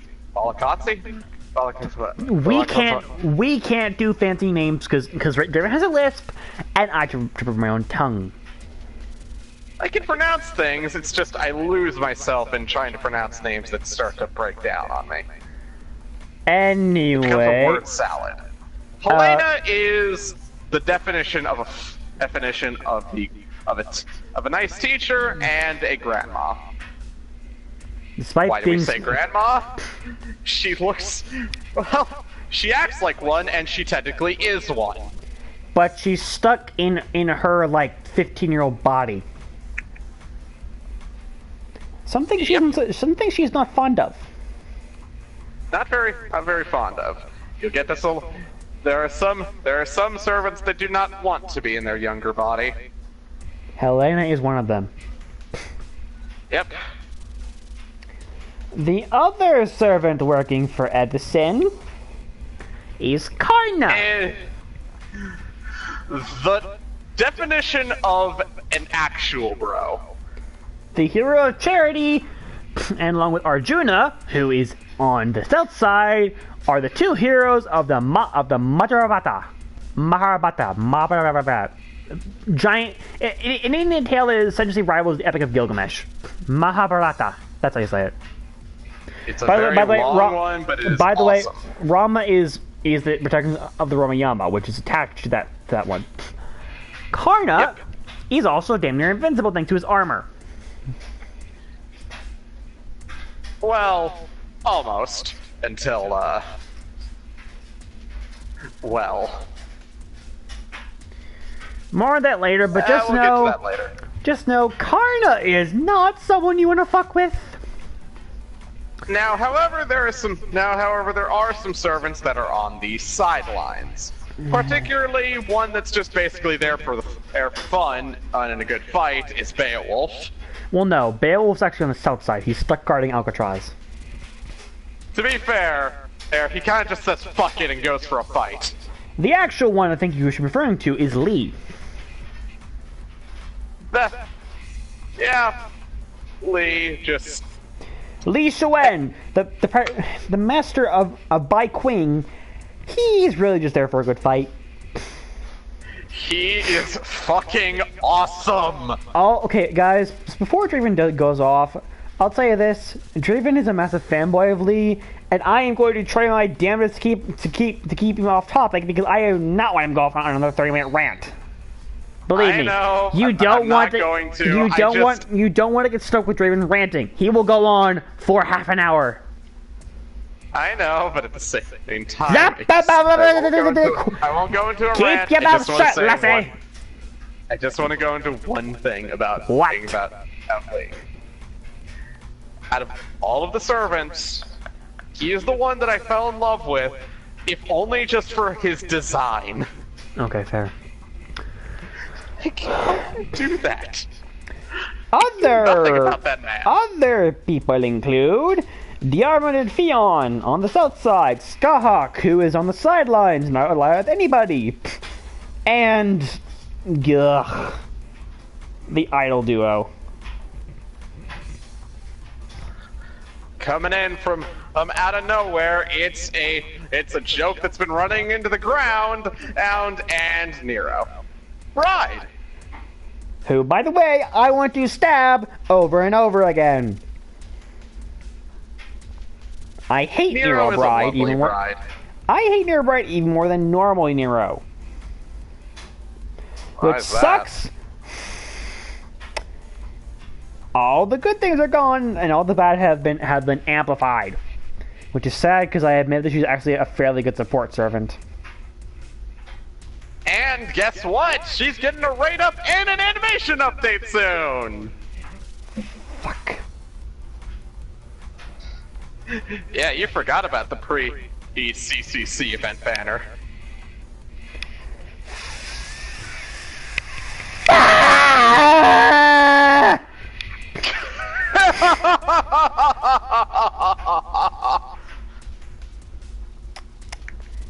We should probably explain the story of America, huh? Oh yeah, so what the fuck happens at first? Well, first you crash land and you're unconscious and are literally picked up by Nightingale. To the point where MASH is just like, excuse me, wait, can you come back? That's fine. That's terrifying because Nightingale, her medicine enhancement is tied to the worry of safety. In other words, she literally tries to remove your arm because it is injured. To quote her, I will save you even if I have to kill you. It sucks because I have her, and she's not a good servant actually. She's actually really bad. She's also a berserker. But I mean, she at least has some things going for her. I mean, for one, her design is the fucking best. Now, the gist of America is the two armies want to kill you. Run. Also, Billy shows up. My boy Billy, Billy the Kid. I freaking love Billy. And your other Robin, boy, the other awesome guy. literally just coming in out of nowhere, just like with that smile, and cheerful demeanor. I fucking love Billy, I love Robin, and I am taking them when we get to characters. You cannot take this from me. Yeah, that's fair. Fair. So essentially, you're on the guerrilla forces, and you also have to kind of get Rama to Alcatraz so he can get healed, because Cuckoo and Alder kind of stabbed him with gay bold. And And he's the really only reason he's kind of alive is, I think, thanks to his third skill. No, it's because Cocoon actually missed. He only got half his heart instead of all of it. Well, fuck. Another... I'm sorry, I just love that. Well, fuck, I missed. Yeah, no, Rama just is like, God, that hurts so much, why am I not dead? And Kua's just like, well, crap, I missed. How does that even work? This thing's supposed to instantly kill them. I just love thinking about the blank, just about Kuhu and Alter's blank expression, just saying, well, fuck, I missed. He said it a bit more poetically, but you get the gist. To be fair, also he's dragged... blame me for thinking he would just say, oh, fuck, I missed. No, it's more like, well, damn it, I missed. You missed? Come on, dude, I should be dead now. Well, yeah, you should. How the hell did I miss? Might be because of that skill of mine. Which one? The one that keeps me away from Sita. Oh. Yeah, no, Rama has a skill that makes it so that he can't see his wife Sita anymore, which sucks because they're adorable. Which is why I'm glad somebody would kind of fix it. Rama is so... He just wants to see his wife again. Here's the thing: he was there as an archer, but he forcefully puts himself in the saber class because in case he and Sita get summoned in the same war, because Sita can only be an archer.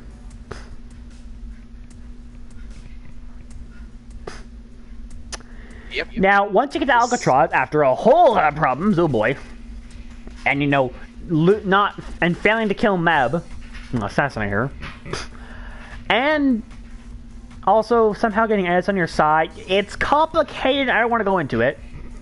The best way to explain it is Nightingale's just like, will you stop being an asshole before I make you stop being an asshole? And Edis is like, okay, meep. So after going through Beowulf, Yeep. By the way, I love Beowulf, I got him. Guess what happens when you reach Sita? Rama faints. Well. Because the damn curse activates. Well. Yep. And then Sita is just happy that she saw, to quote, my lord Rama, and she gives up she uses her own body to heal Rama, and Rama is obviously moments away from crying, but he steels himself because as he says, Sita is with me. And I'm sorry, but after I heard that, I turned off my phone and just sat there for a while happy. Because my god, Rama and Sita are adorable! Rama is the textbook definition of really unfair.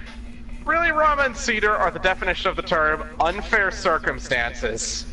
And Rama is a good husband. Like, seriously. The first thing he wants to do when he sees Sita again is apologize because the curse is his fault, and he knows it. And he really is trying to make up for that.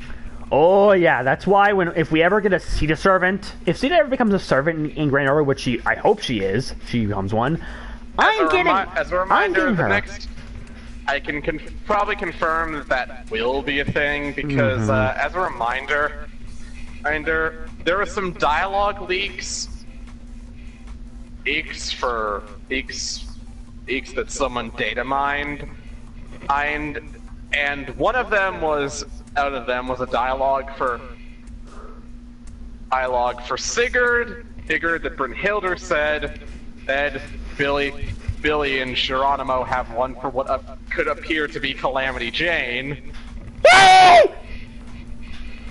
And Rama has one where he is still depressed because he can't, because as a thing, the curse is still in effect. They're both, at the same time, I think he's at least happy that Sita is there. Good. He's depressed that he can't see her, but he's at least happy that she's there and that she'll... Full truth, I have a lot of pictures of Rama and Sia together, and it just melts my heart. I have none, depressingly. You... I mostly have stuff. You poor man. To be fair, I have seen it, and I also have the other best husband and wife in Fate. Sigurd and Brynhildr. Okay, yeah, that's pretty good. Oh, ow. Ah, yes, the true. Draven, you finish this off. I just kind of got hit in the nuts with something. I'm gonna think now. Alright, so let me talk about the ending. So basically what happens at the end, and after dealing with first you basically have to deal with a few fights. Ow. Then you get to the... Forgive me, I'm laughing at his suffering. I am a fucking nuts, you bastard. Shut it. Oh, it hurts. Anyway, after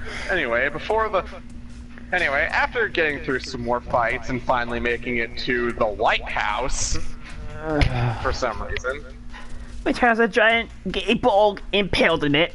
Ow. You first fight Medeb.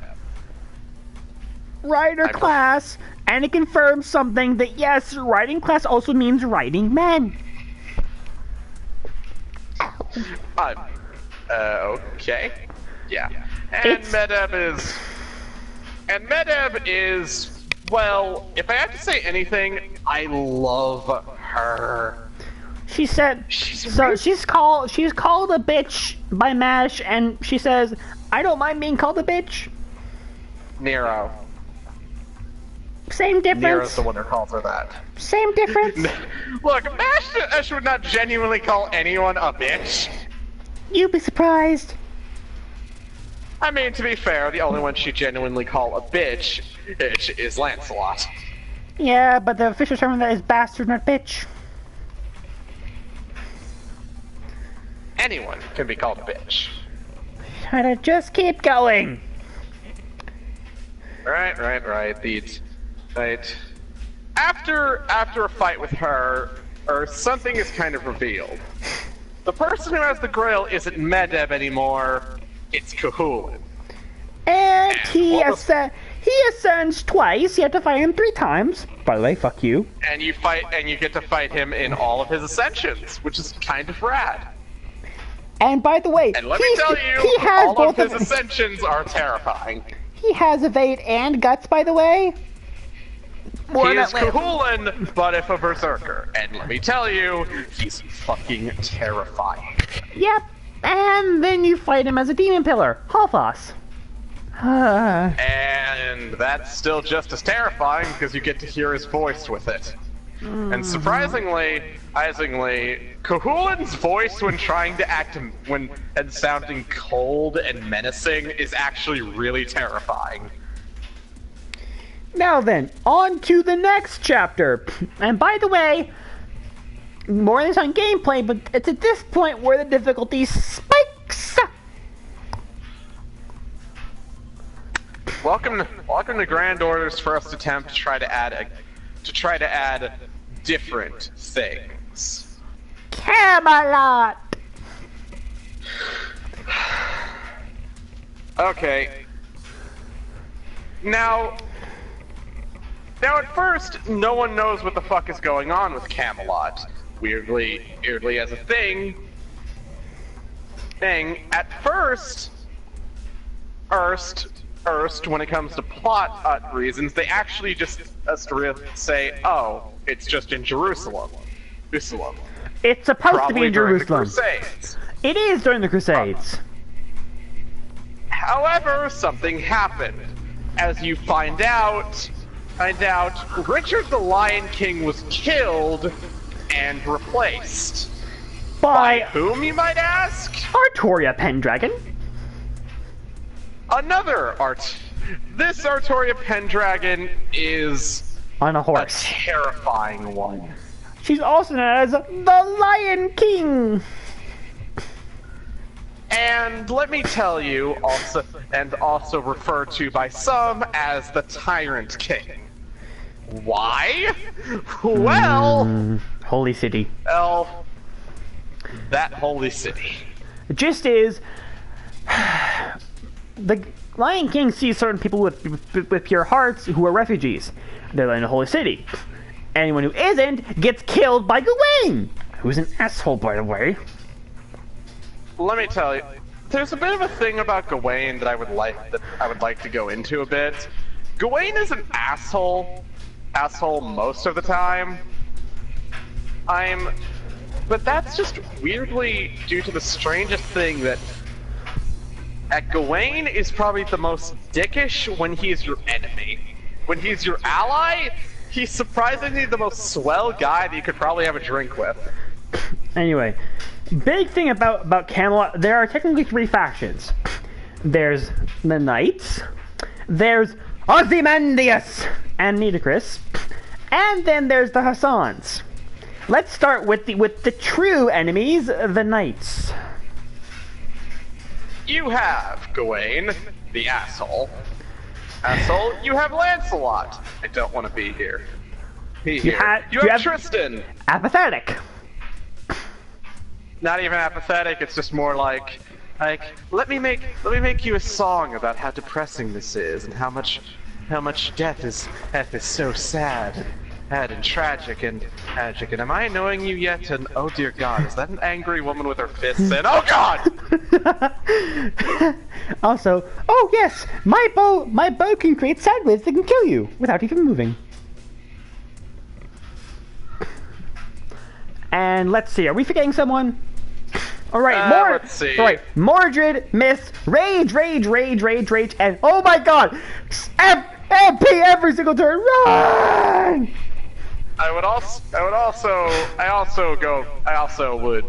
prefer her saying, why are you so depressing? Why do you make me cry? Also, the Lion King and Agravain. Now, we'll go into more of this in the gameplay part, but just know this: we fucking hate the numeral of the saint buffs. Yeah, boy. I actually have more of a hatred towards Tristan, but I will admit, since I didn't have the greatest archers... Draven. Numeral of Saint is not just what Gawain. They all have a numeral. True, but at the same... True. Besides, honestly, besides, I found Mordred's more annoying than Gawain's because I had Yo-Yo. Yeah, though it's just...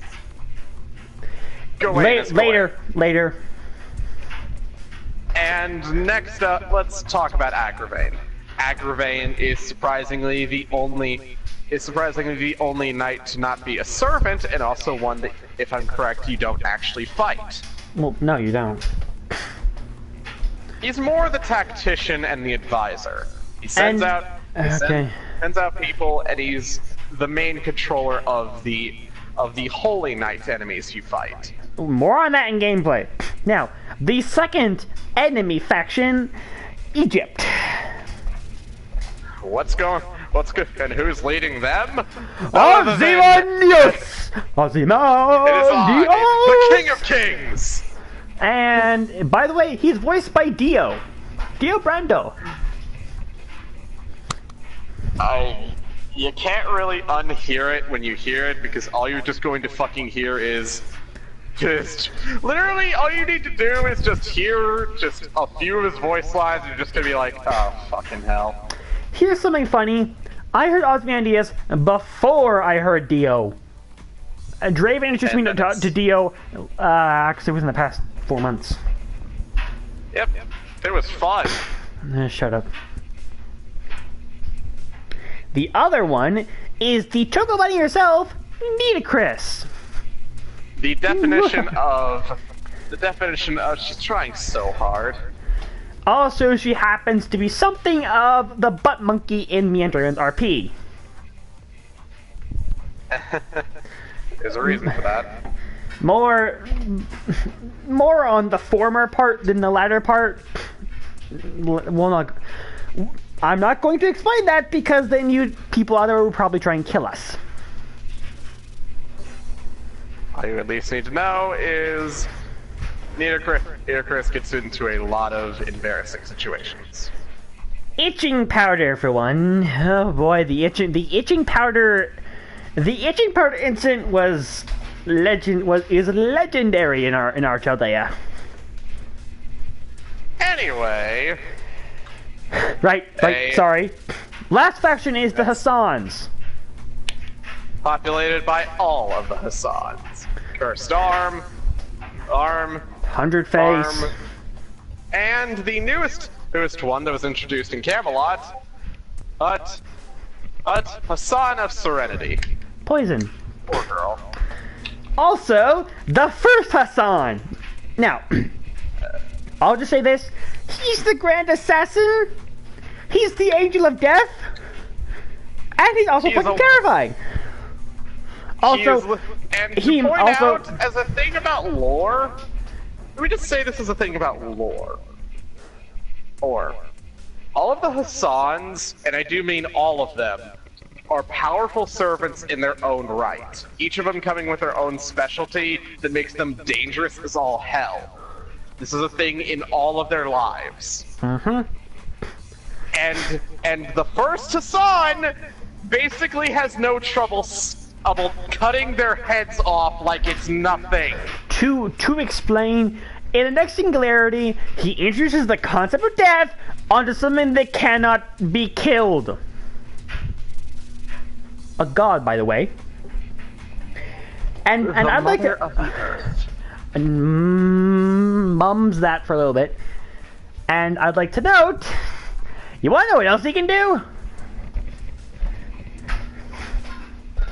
Go on. Well, Azrael, and here's the thing. Later on, he goes by Zisidra for a little bit. Zisidra is the name for Noah. It is theorized that the first Hassan is Noah of the Ark. The oldest. He by far, the technicality means that he is the oldest living human. Yes, and I'd like to know, he literally says in one of his lines is, the Grail? I have used for that because it's Christian. He calls it Christian. As if he lived before Christianity was a thing. And Christianity's been there for a long time. Technically this means Gramps or King... Okay, the names for him are Gramps or King Hassan. Gramps is older than Gilgamesh. Terrifying thing. Mm-hmm. Now, the gist by of far, Camelot... the greatest grandpa ever. The gist of Camelot is... You're trying to kill the knights. You have the Hassans on your side. Later on, you have Ozzy on your side. By the way, Ozzy has the Grail. And then you have to kill the Lion King because her spear is also the World Tower. Essentially, she's trying to destroy the Singularity.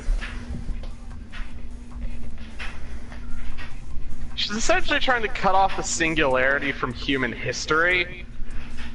And essentially just leave the only thing remaining being the Holy City. Also known as That's bad. Also known as the Tower at the End of the World. Again, that's bad. Ooh, yeah, it's bad. But you beat her. Barely.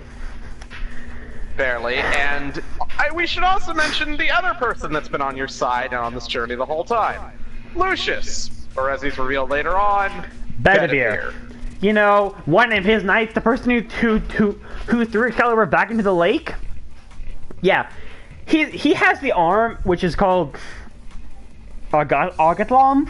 It's actually Excalibur. Guess what that means? This Bedivere you have on site the whole time is the actual living Bedivere. The whole reason this even happened is because Bedivere did not throw the sword back in the lake, which meant that Artoria never died. In the end, Bedivere really, really hates himself for that. Oh, yeah. There's actually a unique portrait of him. He uses the Argatlam to actually, essentially cancel out the new rules for a little while.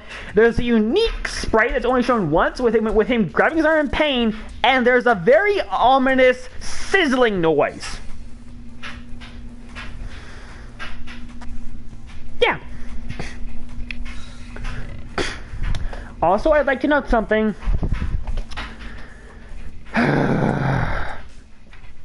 What?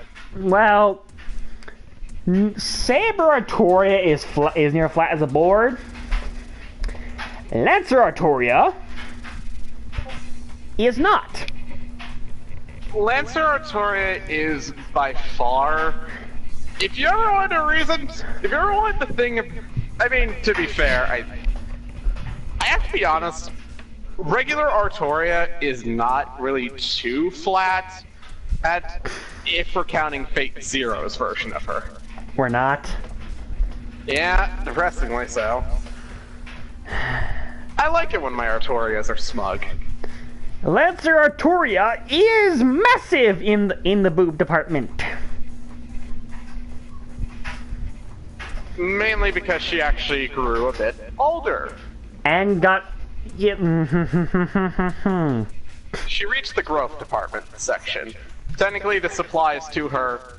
This technically applies to her as to the Lancer Alter variant.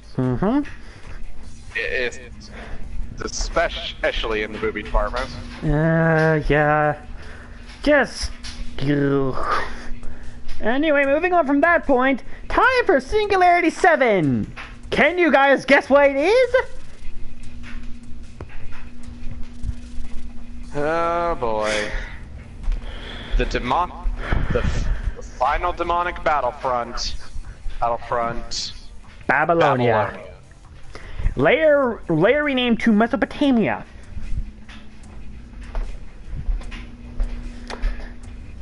The gist of this is the last bastion. I am King Gilgamesh. You are worthless. He says it in a bit of a nicer way, but you know. No, he doesn't. He does not. Okay. He says it very bluntly. You are not needed. Go away.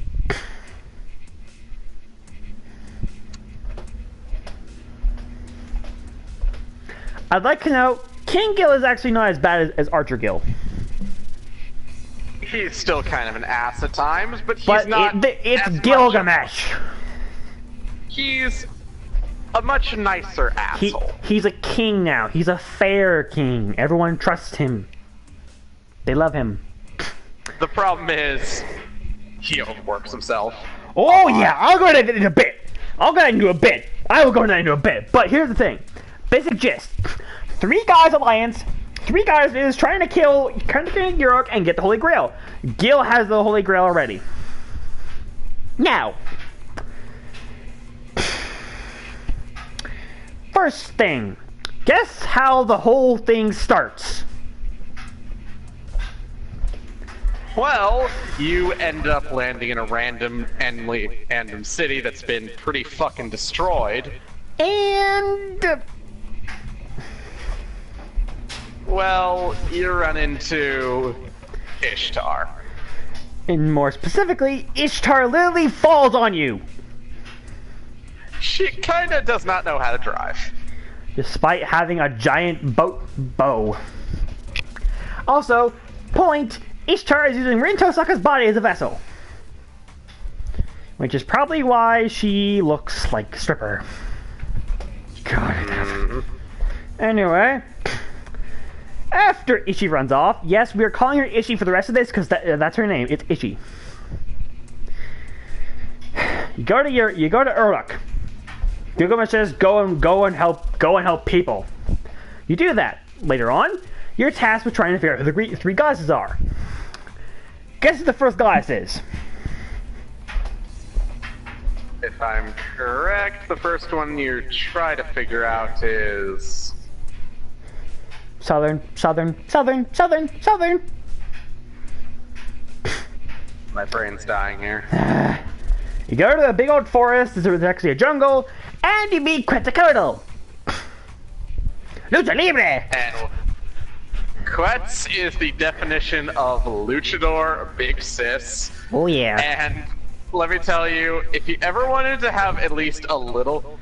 If there's anything you ever want to do, just to see the literal, just best big sister, just look up Quetzalcoatl's dialogue. You will fucking love her. But don't look up her scary face. Eee, that's a lot of teeth.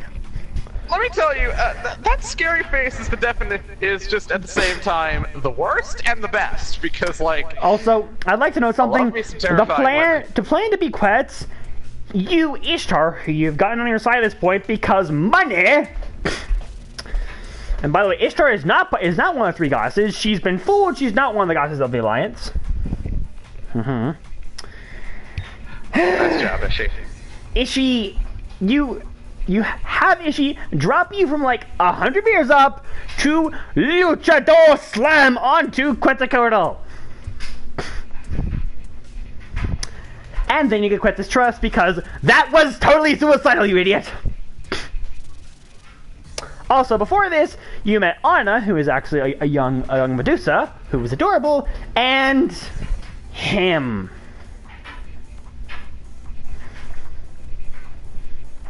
I am not saying his name. Fucking incubus. Come on. No. Say it. No! Merlin. Die! And let me tell you, you have not ever met a more smug asshole than Merlin.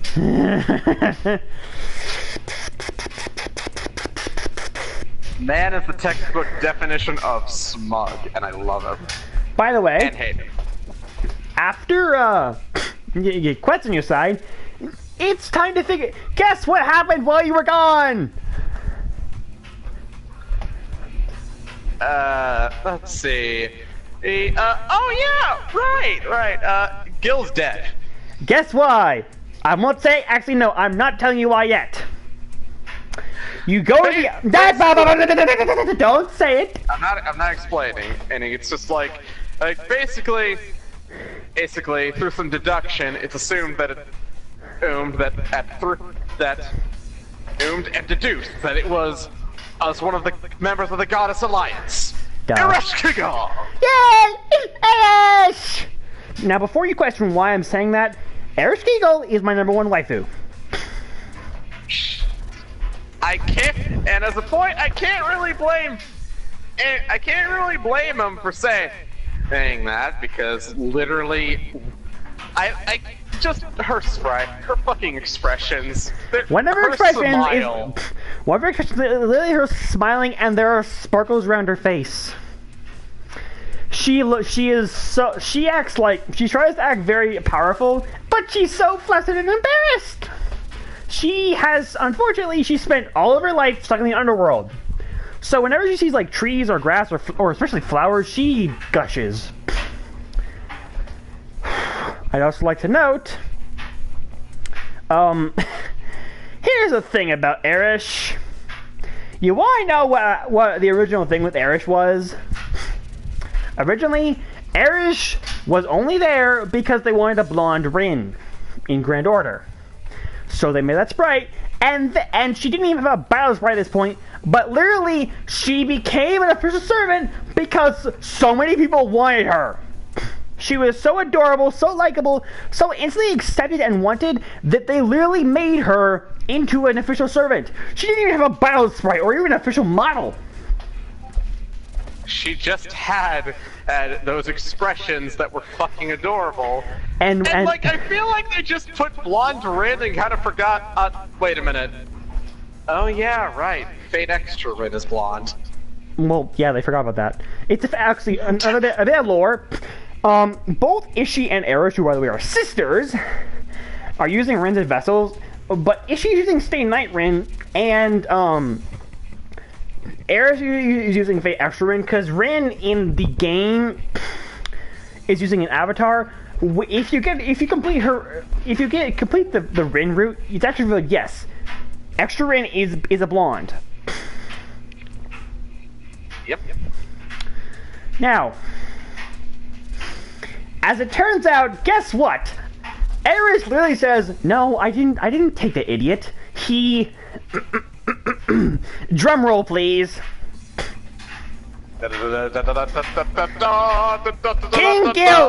King Gil worked himself to death. The dumbass. Literally, it's just Eris comes and says, "No, I didn't take his soul. He worked himself to death." What?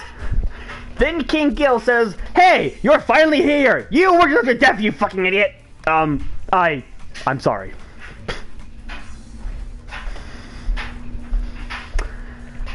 And here's the thing, in the RP me and Draven did, we essentially did that, and I I'll be right back in his video. Draven, you've got the next bit. You fucking dumbass. Wait, what am I doing? Third goddess. Ah, yes, the third one. Gorgon. The most or as she seems to be calling herself, Tiamat. She's really just a vessel, and let me tell you, she is pissed off. Now, after you defeat Gorgon with the Axe of Marduk, thank you, Quaz. Fuck you, Merlin. Guess what happens? Actually, there is someone we've been forgetting that we should actually talk about. Enkidu. Kingu. Or the thing that's been inhabiting the corpse of Enkidu, Kingu. Because officially, this is after. Okay, so Enkidu. Okay, no. The reason why people know this, it's not. Ever finish something? I'm explaining something. You interrupted me, dude. Okay, the gist is, this takes place after Gilgamesh's quest to get the Herb of Immortality, which will revive Enkidu. So Enkidu can't be alive because Enkidu already died, and Gilgamesh tried to get the herb, and he failed. The funny part about this is something that's just kind of funny, and also kind of mortally terrifying is when you first find out that this Enkidu is not the good one. You find this out when you meet Merlin and Anna, or Medusa Lily, if you want to call her that. When you end up getting to her, those two, Merlin is usually just acting like a smug self, and it's just like, hey, we're just some wandering travelers. But then he particularly asks who's the green-haired fellow.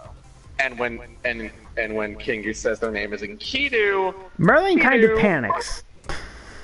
Merlin doesn't really panic, it's just like, oh, that's interesting.